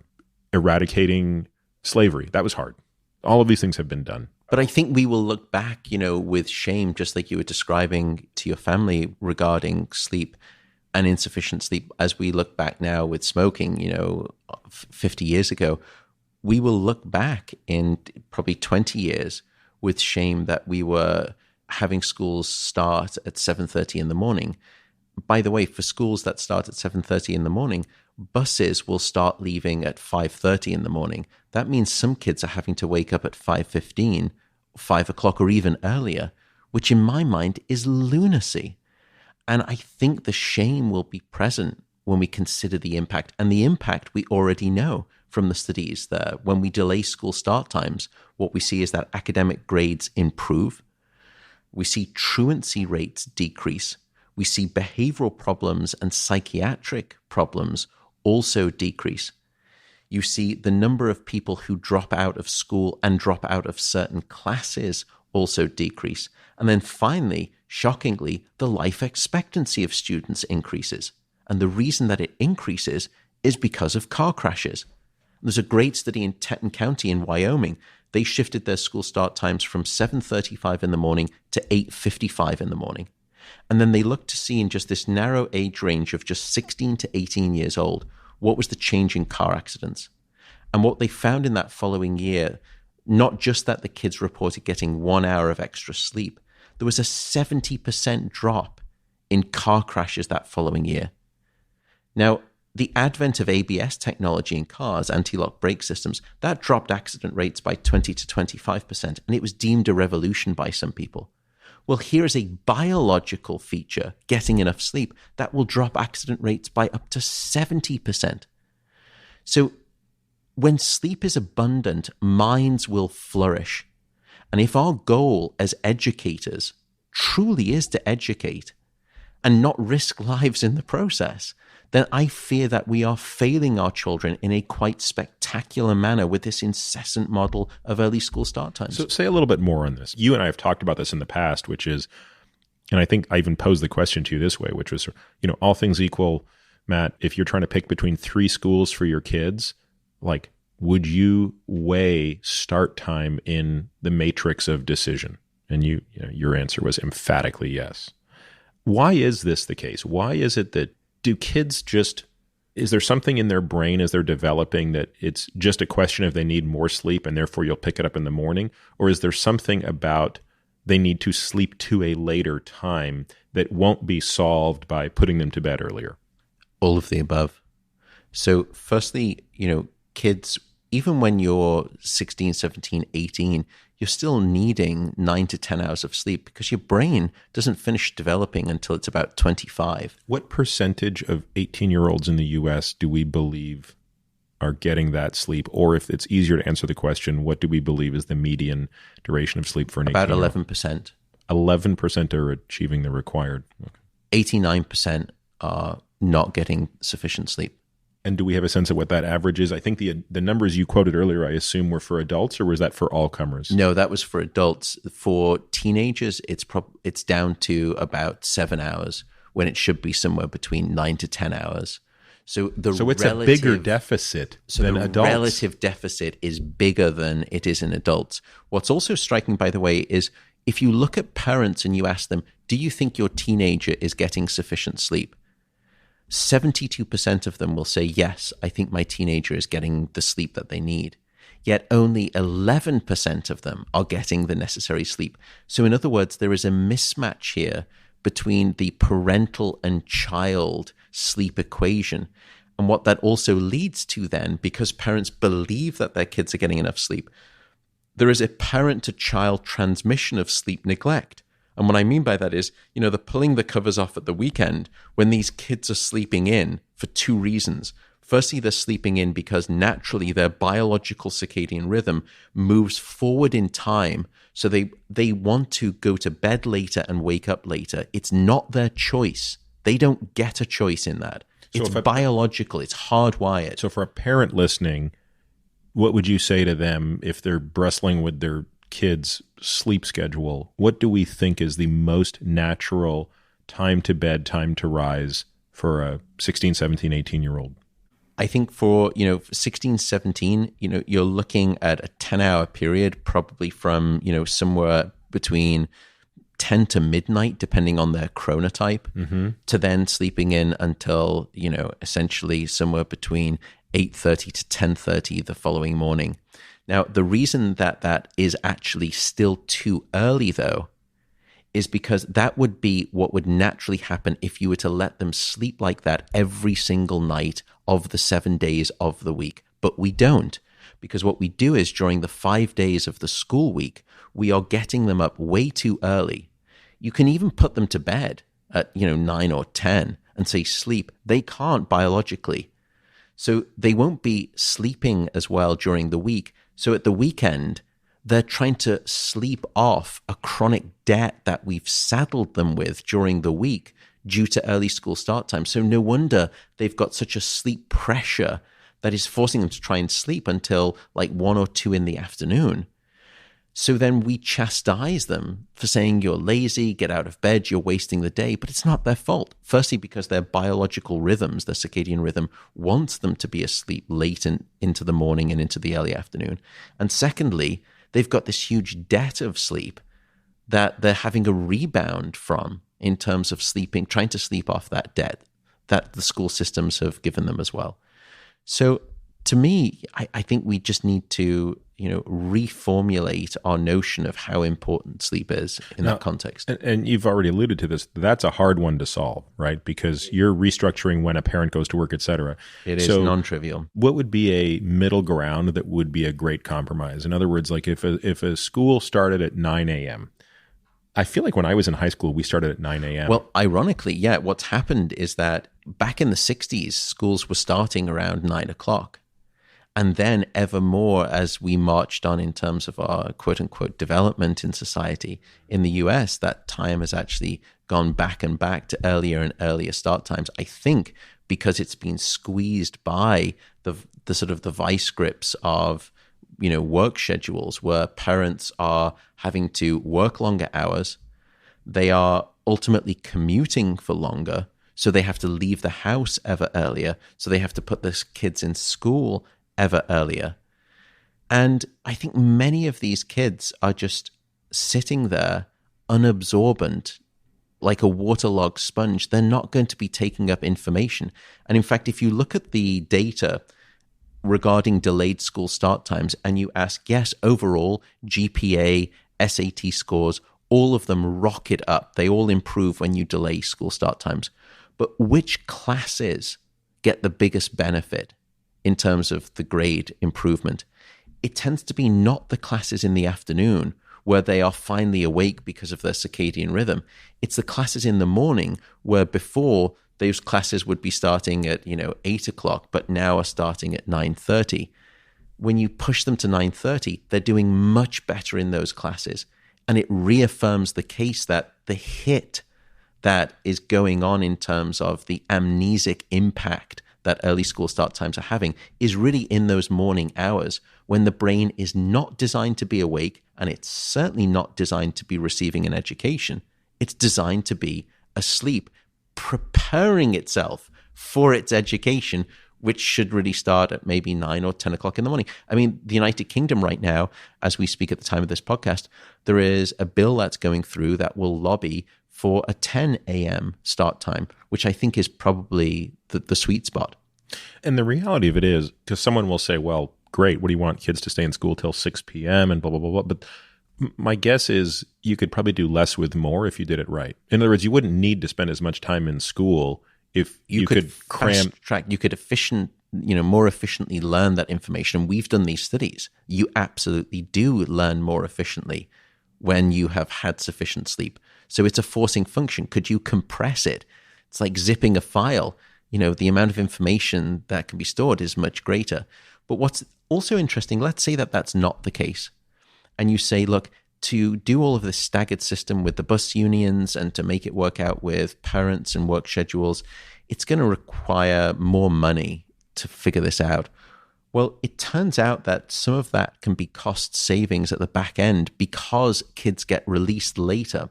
There is a time during when kids get kicked out of school if they start early, which is this kind of criminal bewitching hour, which is where the kids are out of school, but the parents are not home yet from work. And when they get together, sometimes for some kids, bad things happen. That's where you see a lot of juvenile crime happen, which is in that sort of twilight hour between, the 3 to 4 p.m. period when they're out of school to the 6 to 7 p.m. period where the parents are finally there and they get home. If you look at the cost of that criminal impact of activity in those hours, and then you say, if we were to start schools later, kids get out later, we limit the window of criminal opportunity. The cost savings comes back around and pays for itself for delayed school start times. So you just need to open up the aperture of your memory, think about the problem, and ultimately you can solve these equations. My daughter hates when I say this, but I keep saying to her that I think this whole summer vacation thing's ridiculous because, it's sort of an artifact of a world when you needed the kids to sort of work in the farm in the summer. But it almost seems like having a shorter day, shorter time in school, more time. In other words, uniform the situation, right? More time to do extracurricular things, more time to sleep, but just go to school 12 months out of the year. Like, go to school like we work, right? Yeah. That seems to be also culturally a very difficult solution, but conceptually an easier way to approach this as well. I mean, I love your idea, and I do think that the data supports it empirically right now, which is that you may not necessarily need to just simply take the school day and push it forward in time. You may just need to take the start of school and push it forward in time and hold constant the end of the day. But by way of that sufficient sleep, ultimately you may be able to still gain the same amount of intellectual equity within the minds of those young individuals by way of that sort of later school start time and greater sleep as a consequence. And it also just seems like something that is so amenable to testing. I mean, it's very easy to do a randomized control trial of something like that. And there's lots of that stuff that's going on right now. The data just keeps coming out and it goes in no other direction. It's so consistent. It really is. Is there anything that we as parents can do outside of the obvious, which is choosing, if we have the luxury, right? A lot of times you don't have the luxury, but if you have the luxury of choosing between schools that have, meaning if you can choose by where you live or if you're putting your kids into private schools or something, the later time, let's assume you don't have that luxury and you got this hand that's dealt to you, which is school starts at 8:10 and, gets out at 3:40. What can we do to help the kids get as much sleep as possible, even if it means bucking against what might be their innate circadian rhythm? I think probably right now the best thing to do is to try and excise technology. And, I'm very... When you say that, can you just say that again? That is such, that is such a hot topic right now, but it is. This is another discussion I had with my daughter, which is, I worry that in 20 years, we will look back at the idea of 10-year-olds with iPhones as, I worry we will look at it with even a worse lens than the smoking mother. And there's twofold, right? There's the technology piece, which we'll talk about, and then that says nothing about the whole social piece of, the influence of social media and stuff like that. But so sticking to the first one, you take the technology away completely, you limit light after sundown. So there's that component, which is, I think, just the basic impact of light. And this is scales to not just children, it scales to adults too, that we are a dark deprived society in this modern era. And we need darkness at night to allow the release of a hormone called melatonin. And that melatonin, as it rises, it will help time the onset of your sleep. And there are great studies that have been done where if you use, let's say, an iPad for an hour before bed, firstly, you get about a 50% drop in the amount of melatonin that's released. So you lose 50% of the signal of sleep timing.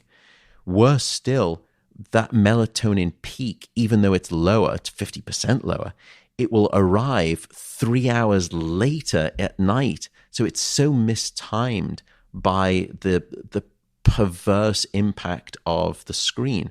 So that would be like you and I living here in California, but our melatonin release is much closer to Hawaii in terms of timing. That's 1 hour of iPad reading. Is that true also, Matt, for television? Does television emit the same? No, it doesn't. So television less so, but television has another mental impact, especially if you're watching it in bed. That's not a good idea because then your brain associates your bedroom as the place of being awake and watching television, not the place of sleep. And when you start to form those maladaptive associations, it can be a trigger of insomnia and anxiety. And typically that's one of the recommendations that we have, that you only use the bed if you're struggling with your sleep for sleep and intimacy. That's it. But to come back to kids, that's the first impact, which is that the light can disturb and disrupt their melatonin significantly. We also found in those studies, by the way, that the 1 hour of iPad reading before bed reduced the amount of REM sleep time. When people woke up the next day, you have them rate how refreshed by your sleep do you feel. Significantly lower rates of feeling restored and refreshed by their sleep. What was also interesting is that once you stopped that iPad reading, it again had this carryover effect. It had this blast radius where they kept sleeping poorly for another 2 to 3 days after that iPad reading. The second component, though, is a mental component. And I think it's the component that may be as if not stronger than the biological component with melatonin, which is firstly that these devices that kids use can cause sleep procrastination. What I mean by that is, and this is just for adults too, you can be there with your phone or your iPad and you can be sleepy and you could fall asleep, no problem at all. But because you got it there, you just think, just check email one more time, just check Facebook. Let me send that tweet out.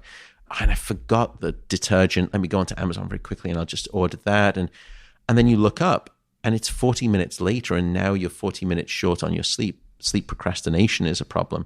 But for kids, I think the two bigger issues are waking up in the middle of the night. There was a survey done that demonstrated that well over 80% of teenagers admit to waking up during the night to check their phones and check social media. I'm sorry, say that again. 80%, 80 during the week will wake up at least once to check their devices.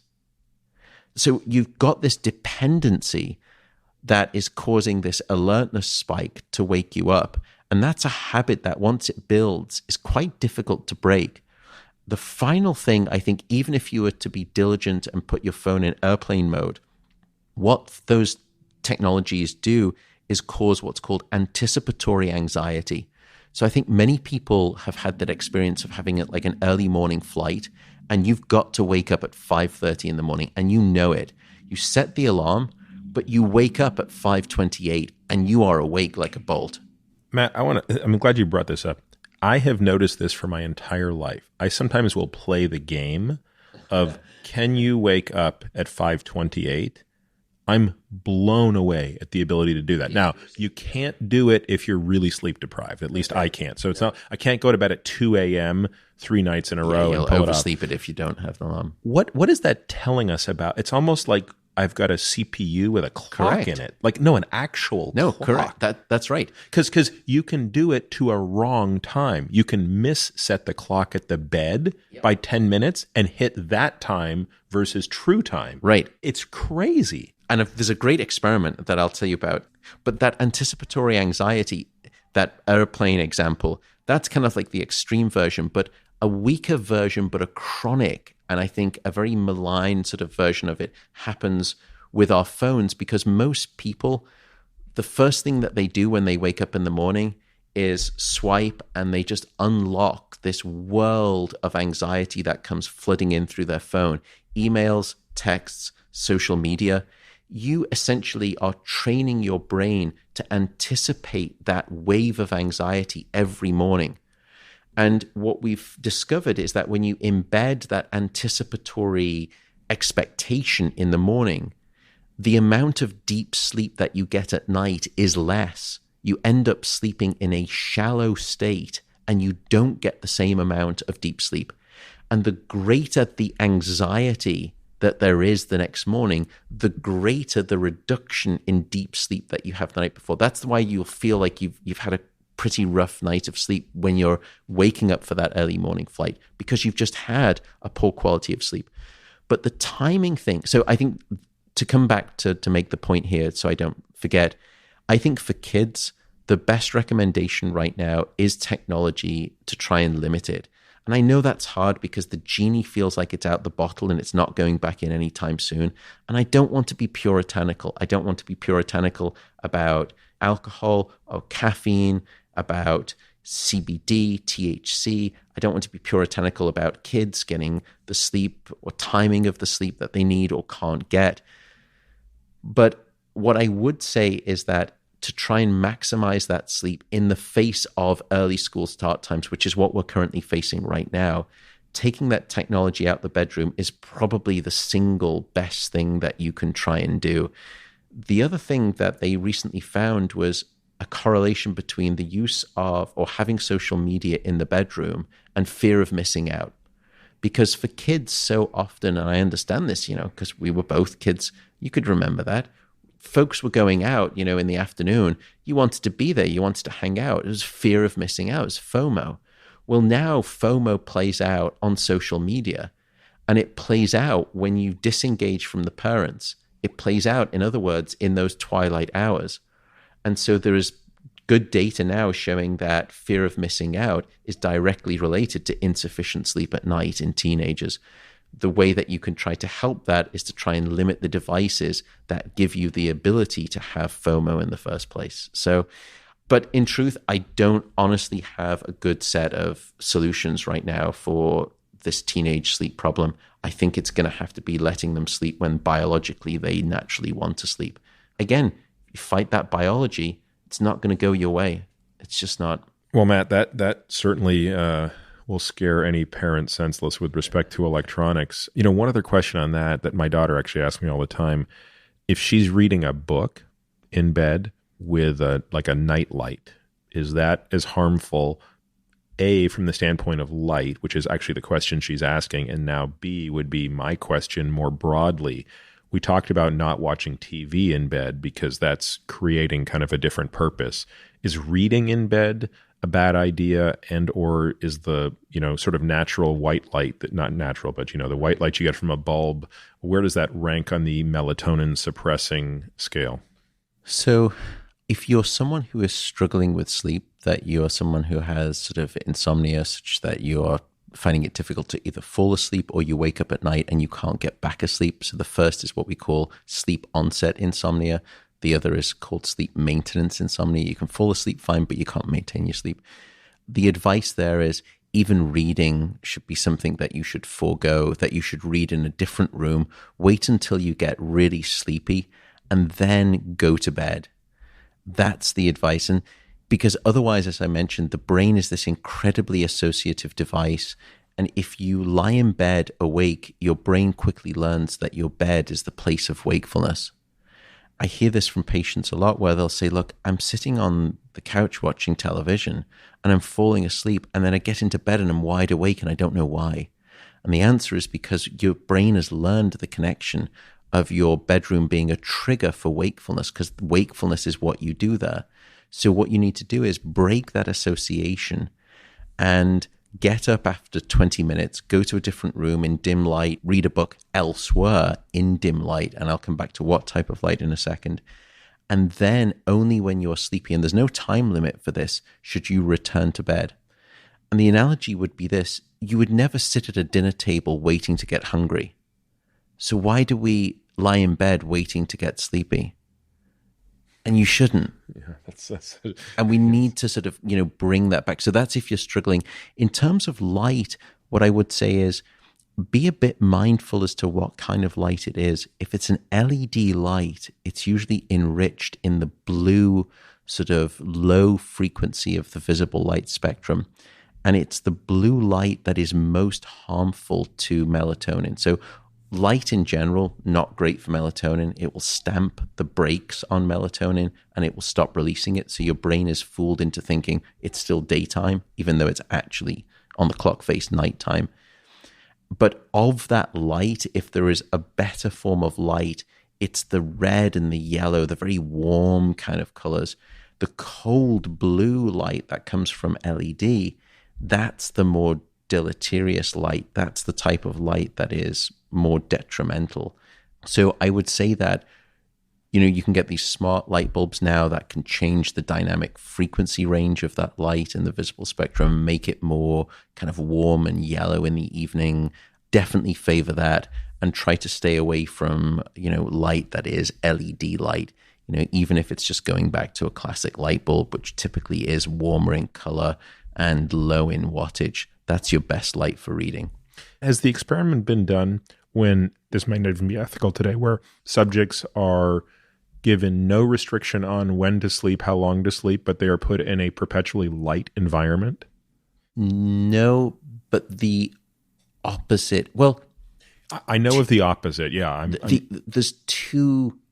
No, there's one experiment that has kind of been done that is like that. And then there's the other opposite, which is, so the one experiment that's not dissimilar to that actually happened inadvertently, unfortunately, which is with premature babies in the neonatal intensive care unit.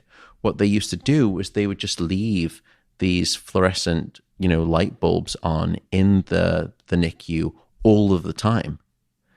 And at that point, even though the circadian rhythm isn't especially, robust in infants, they're, awake, they're asleep, they're awake, they're asleep, they still need that signal of light and dark. And what they found is that when they regularized light in the neonatal intensive care unit, in other words, when they gave back darkness at night and gave strong light during the day, firstly, the infant started to sleep better. You saw about a 50% improvement in oxygen saturation in those infants. And they put more weight on within the time period because they were sleeping more regularly. And then finally, they left the NICU somewhere between 2 to 2.5 weeks earlier. So that's the only example I know of where you take a condition where you were put under artificial continuous light conditions.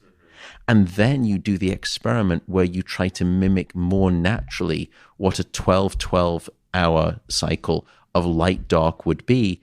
And what you see are just biological changes, all for the better.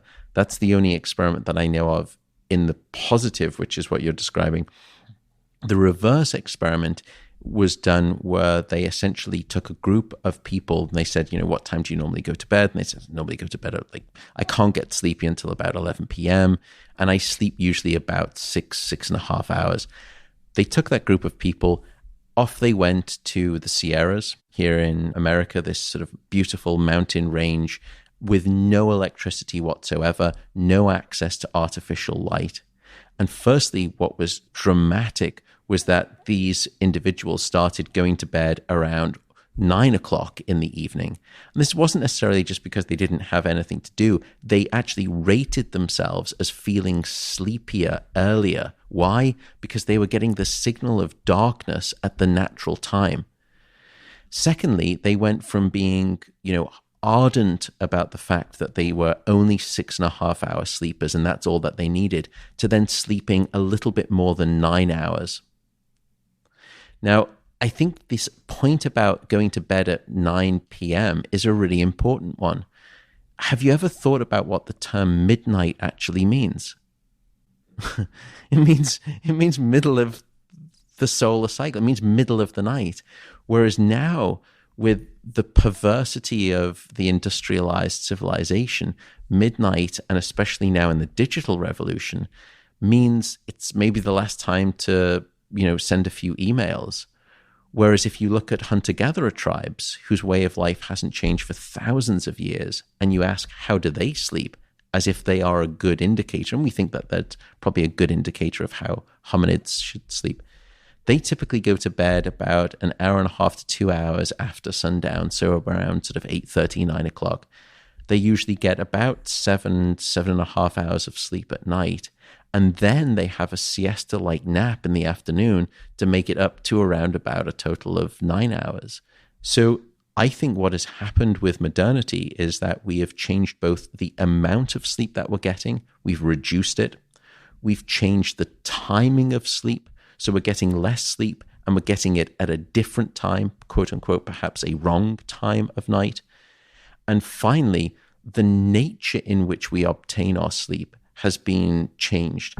It seems as though we are designed perhaps to be sleeping biphasically, which is a long bout at night and then a siesta-like nap in the afternoon. A lot of people will ask me about this 2 phases of sleep thing, but in a very different sense, which was you sleep about 4 hours, then you wake up, you kind of have a social life, and then you go back to sleep for another 4 hours. And it's called the 2 sleeps, or first sleep and second sleep. And there's a great book written on this. Now, that definitely happened sometime in human civilization. It seemed to happen around the Dickensian era.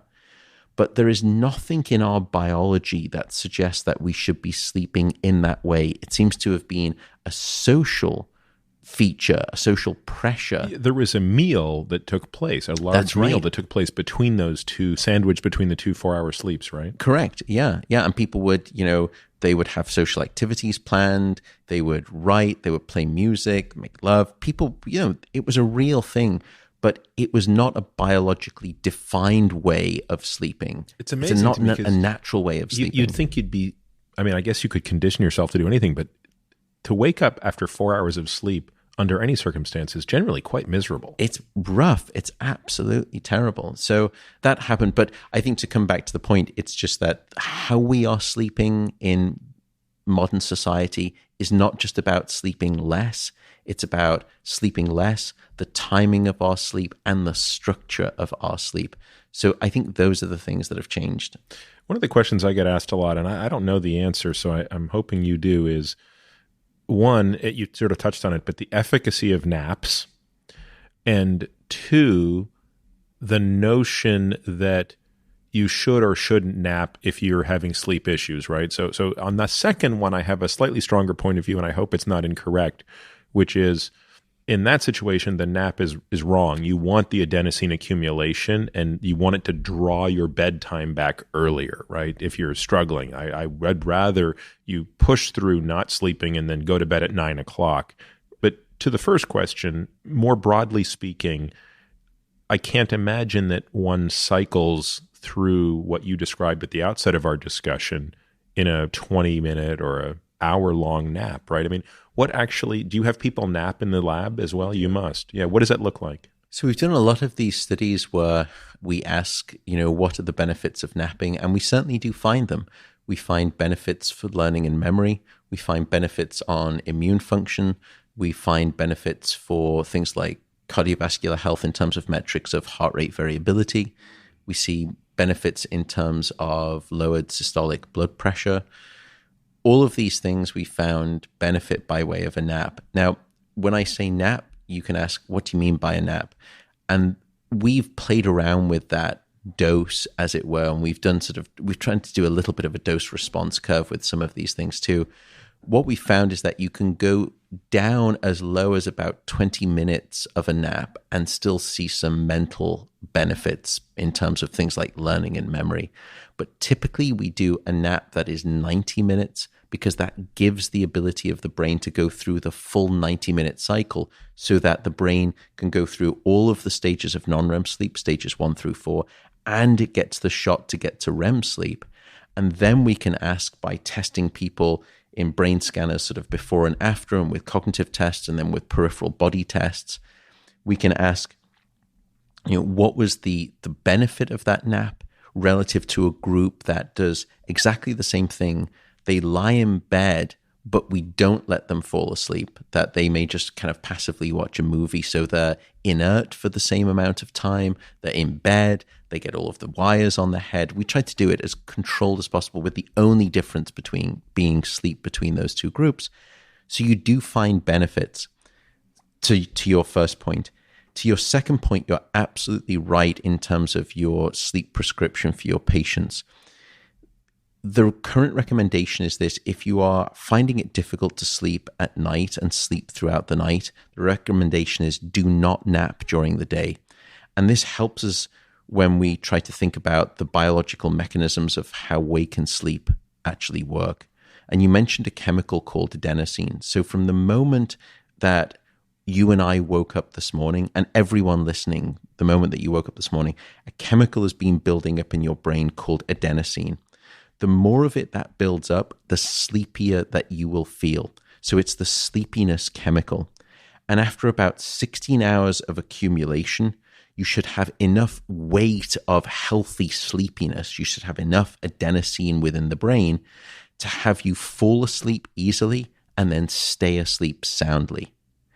And then when you're in sleep, the brain actually will clear away that adenosine, removing the sleepiness. And after about 8 hours of sleep, you've removed 16 hours of accumulation of adenosine, so that when you wake up in the morning, you feel alert, you feel more awake, and that's the reason that you don't feel as sleepy anymore throughout that following day.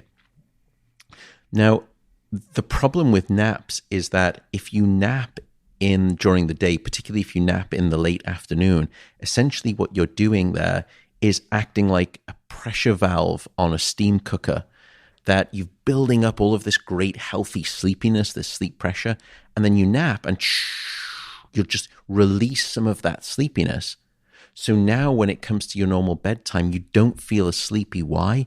Because the nap removed some of that sleepiness pressure. It removed some of the adenosine, and you are going to perhaps find it more difficult to fall asleep and stay asleep. Perhaps is the important point. There are some people who can nap. If you can nap regularly and or you don't have problems with sleep at night, then naps are just fine. But if you can't nap regularly, and especially if you're struggling with sleep at night, the advice is don't nap, stay awake, build that healthy sleepiness, build lots of adenosine. That gives you the best chance to stay asleep and then fall under the spell of sleep, under that weight of sleepiness for as long as possible. It might be oversimplifying, but the way I generally describe sleep to patients is sort of a balancing act between adenosine, cortisol, and melatonin. And you've got to, these three things have to they're like an orchestra. You have to have the crescendo of adenosine with the decrescendo of cortisol, and then you have to let melatonin take the brakes off this whole thing. And, even when I just think about myself personally, I am convinced that virtually all of my sleep woes are on the cortisol axis. And the reason I'm hypothesizing that is I can't measure adenosine. It's very complicated to measure. You need a very special type of mass spec to do that, or MRS. But we can measure melatonin in urine. We can collect urine overnight and measure melatonin levels. So we have at least some sense of how much we're making. But because I measure glucose 24 hours a day, and I'm pretty familiar with meal timing and response, in many ways, nighttime glucose for me is a proxy for nighttime cortisol. And the association between high nighttime glucose and poor sleep is overwhelming. And I suspect it's through this cortisol axis. There is, in some ways, a manipulation that we'll speak about in just probably a little while of adenosine. Even though you can't measure it, you can actually manipulate it with something called caffeine. And that can demonstrate to you. Matt, by the way, we're in America here. I don't think there's a human that doesn't know what caffeine is. You get everybody's ears perked up like you're going to mention some new compound you just discovered in the lab yesterday. And it's yeah. yeah. Somnus squared. No, it's called caffeine. But what's interesting regarding cortisol, which really supports your hypothesis, right now, the leading underlying mechanism, the leading theory of insomnia essentially comes back to that fight or flight branch of the nervous system, that you are in this profound parasympathetic state where that nervous system is cranked too far in sort of the high strength direction. And if you essentially have a cannula and you sample cortisol every 30 minutes across a 24-hour period, you see this, this nice rise during the day where cortisol is helping you stay awake, it's keeping you alert, it's doing all of the things that it needs to do. And then as you start to come towards the nighttime period, cortisol should drop and needs to drop for you to be able to initiate sleep. And in fact, it usually hits its sort of almost its nadir at the point where most people will say, that's my typical bedtime. And it then goes through this awesome sort of downstroke in terms of concentration. And then a few hours before you wake up, cortisol will start to rise. In other words, it's a preparatory hormone that starts to get you ready for wakefulness. If you look at patients with insomnia, however, what you see is that their cortisol starts to come down nicely in the evening, sort of 6 or 7 or 8. So, they could feel just as sleepy as a regular person. But then right before bed, it goes back in the opposite direction. It spikes again and then starts to come down. And then often in the middle of the night, you will see cortisol spike back again when it should be lower still before it starts its rise. Those two cortisol spikes, I think, are the natural biological bookmarks for what we call sleep onset insomnia and sleep maintenance insomnia. So your cortisol spikes just before bed, you can't fall asleep. Sleep onset insomnia. Cortisol spikes in the middle of the night, you wake up, Rolodex of anxiety in brain starts to happen. Cortisol spikes, you can't fall back asleep. That's what we call sleep maintenance insomnia. Those are the two principal types of insomnia. I think that's where you can see part of the biological basis. And my guess is that if we were to measure, things like your heart rate variability, and we were to decompose them with some mathematical equations that you would know of, things like a fast Fourier transform, you can look at the contribution of the sympathetic versus parasympathetic when you break down the heart rate variability. My guess is that you're going to see that sympathetic, that fight or flight branch of the nervous system getting jacked just before sleep onset, and then once again spiking in the middle of the night, underlying the cortisol spike, which underlies the awakening, which underlies the syndrome of insomnia. Yeah. Who do you think in that equation, I mean, I don't want to give everyone a lecture on this topic because you've done a great job explaining what sympathetic is, right? Which is autonomic, but it's sort of different from the glucocorticoid regulated pathway. Do you think that the sympathetic is driving the glucocorticoid or the other way around? And the only reason I ask is in a moment, I'm going to propose the only two things that I've ever really thought I have in the toolkit to treat that. But the answer to this question might impact that as well. I honestly don't think we have the evidence to argue which way round that chain of command unfolds. I just genuinely don't know of the evidence. I think both are tenable hypotheses. Both could be independent, so I think they could be non-mutually exclusive. So in truth, I don't think I know the evidence in favor. But what's nice is that the fact that we know that they both happen and can be causal contributors means that we've got at least two treatment targets that we can go after, which I think will then play into exactly what you're going to say, which... Well, I don't know that they're correct, but to me, when we see that pattern, because we do measure nighttime cortisol and we measure the metabolites of it and all of these other complicated assays, when we see that high nighttime cortisol, we basically, that's a very hard problem to treat because if you really think about it, we're just dealing with the endocrine system, right? It's a heck of a lot easier to treat thyroid dysfunction and dysfunction of the sex hormones. And I'm not saying that those things are easy, but they are easier than treating the upper end of the, like when you have low sympathetic function and low glucocorticoid function, that's actually easier to treat than the opposite. The hardest problem, I think, in clinical medicine from an endocrine perspective is high sympathetic output, high glucocorticoid output. And really, it's amenable to behavioral therapy, right? It really comes down to a change in mindset and a change in routine. We were talking about this earlier. It's like the further I can separate bed from email, the better. Because for me, emails I hate emails so much. So anytime I'm looking at email, everyone else's agenda for your yeah. I have a low level of pissed offedness whenever I'm looking at email. So the further I can separate my pissed offedness from bed, the less my cortisol is. Can I get that t-shirt, by the way? Yeah. And then the second thing, which appears to work anecdotally, is phosphatidylserine at a high enough dose, which generally requires about 400 to 600 milligrams. And again, for me, the only time I find that that's really necessary is under those jet lag circumstances, when you're trying to put yourself in the time zone of London, when you're leaving San Francisco, and you basically have to make yourself go to bed, and it's only 2 p.m. in your brain, but it's late enough there. Slamming yourself with 600 of phosphatidylserine really seems to move the needle, both in terms of your glucose response and your cortisol response. What else do you have up your sleeve on that particular problem? Because honestly, I can't think of a more difficult clinical problem than the one you've just described.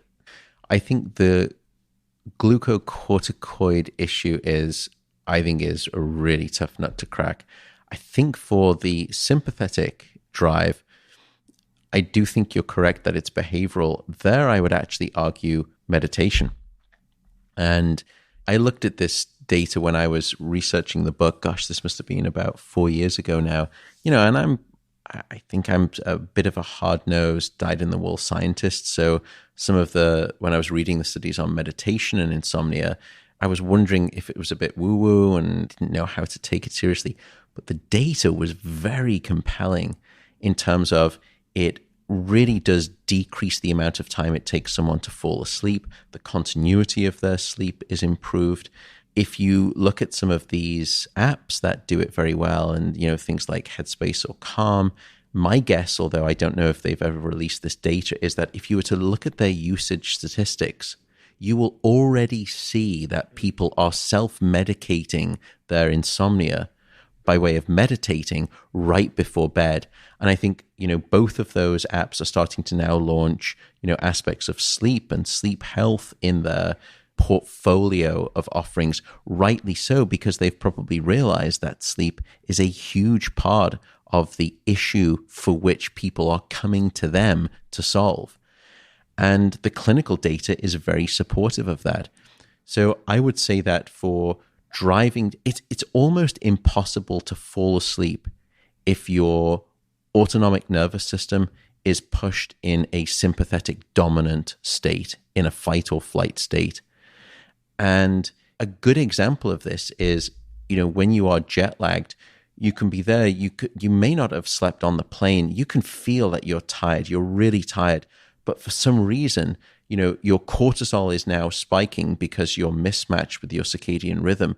You can feel your heart rate, and you can just know that your nervous system is cranked, and you are tired as tired can be in your eyes and in your mind. But your nervous system, because it's on that sort of upward swing, will not let you fall asleep.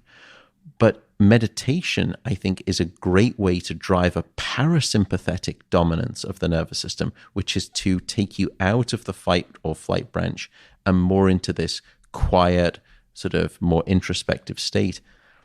I think that's probably the better thing. Now, I know it's not, from a clinical medical perspective, as desirable because it's not a pill that we can take. It's not a dosage.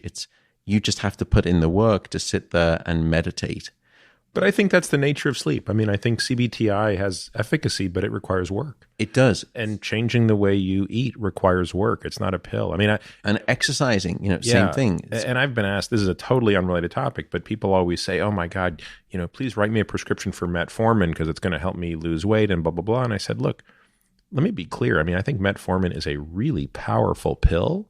I don't think it's nearly as powerful as an exceptional diet. In other words, metformin superimposed on the world's worst nutrition versus no metformin on exceptional nutrition, I don't think it's any comparison.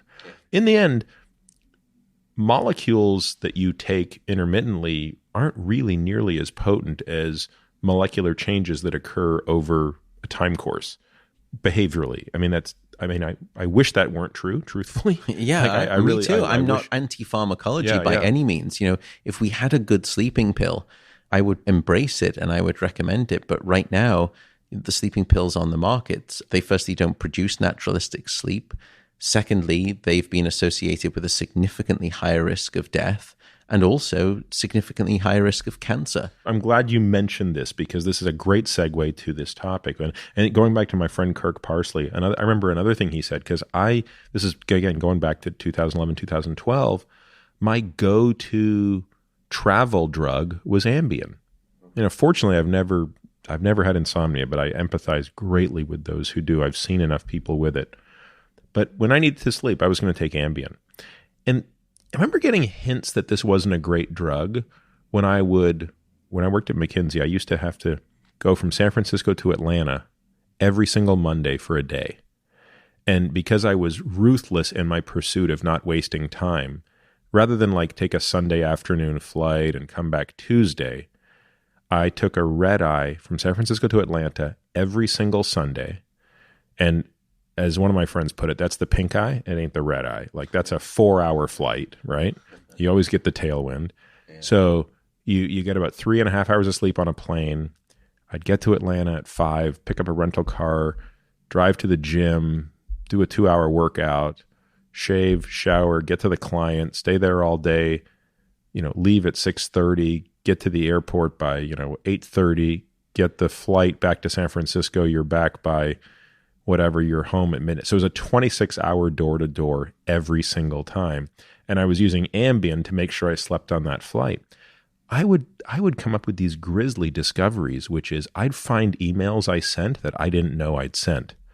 And thank God none of them were inappropriate. But you hear these stories of people doing really crazy stuff on Ambien, which is never committed to memory. And, it's only when people make the phone call the next morning and they say, what were you going on about last night?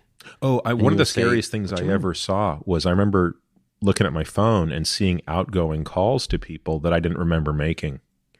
So my friend Kirk Parsley is saying, and by the way, that Ambien crap that you take, a couple times a month, he said, that's not sleep, right? And I said, what do you mean it's not sleep? I'm out.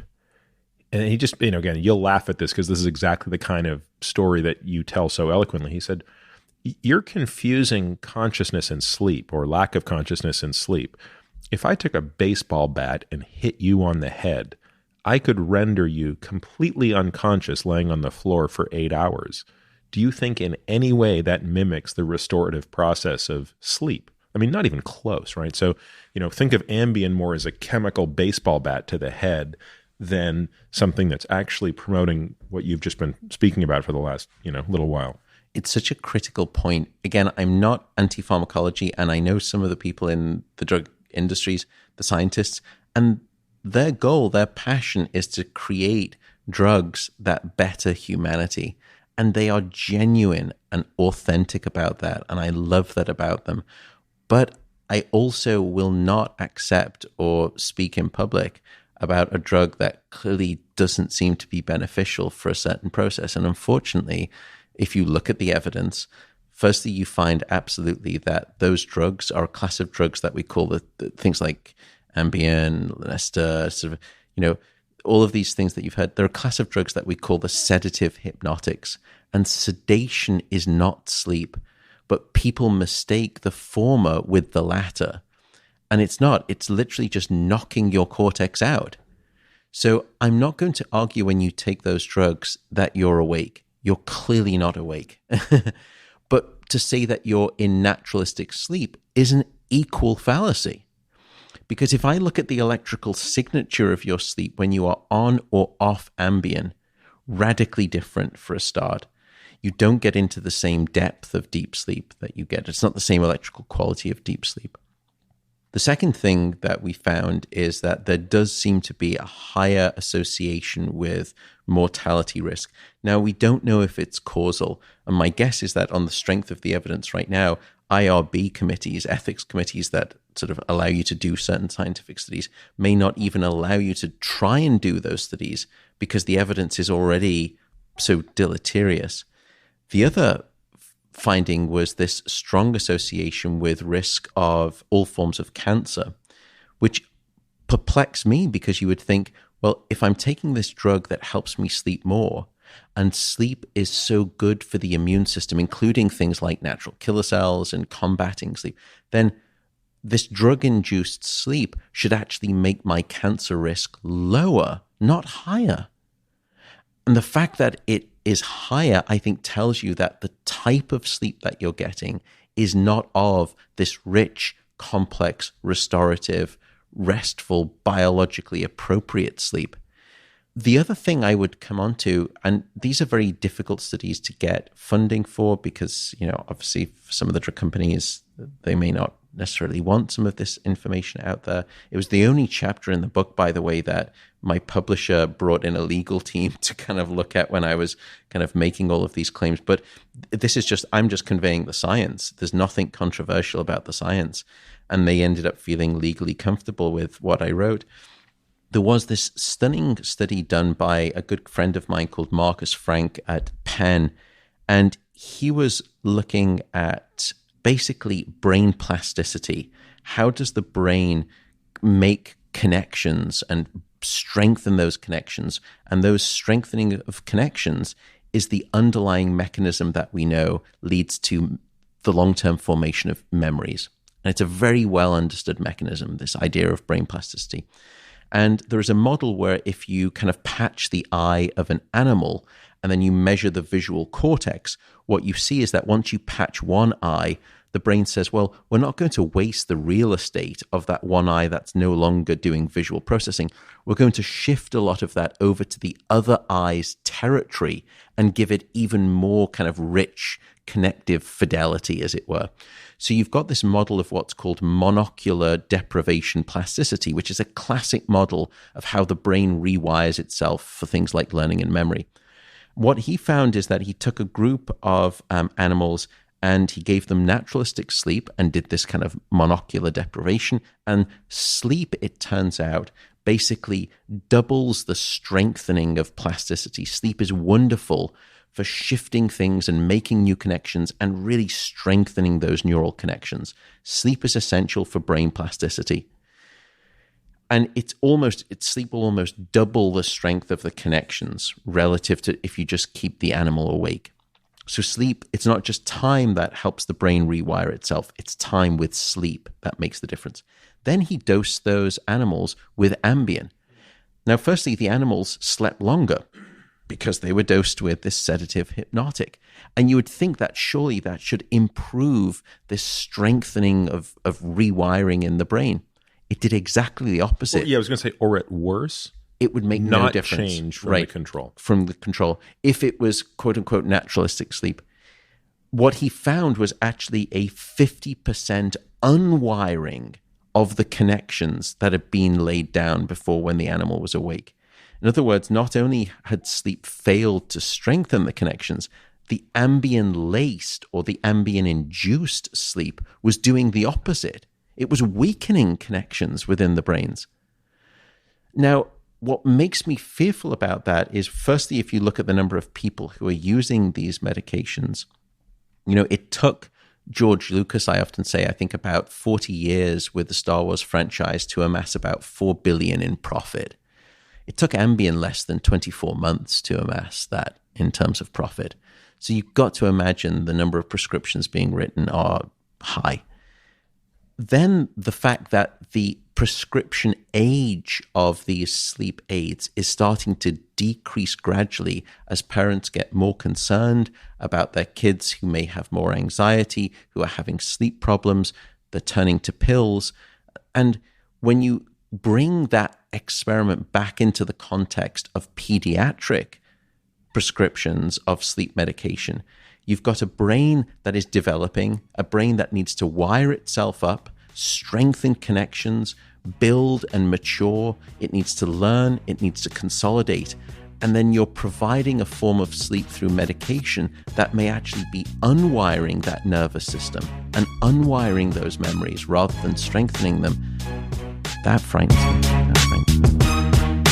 You can find all of this information and more at peterattiamd.com/podcast.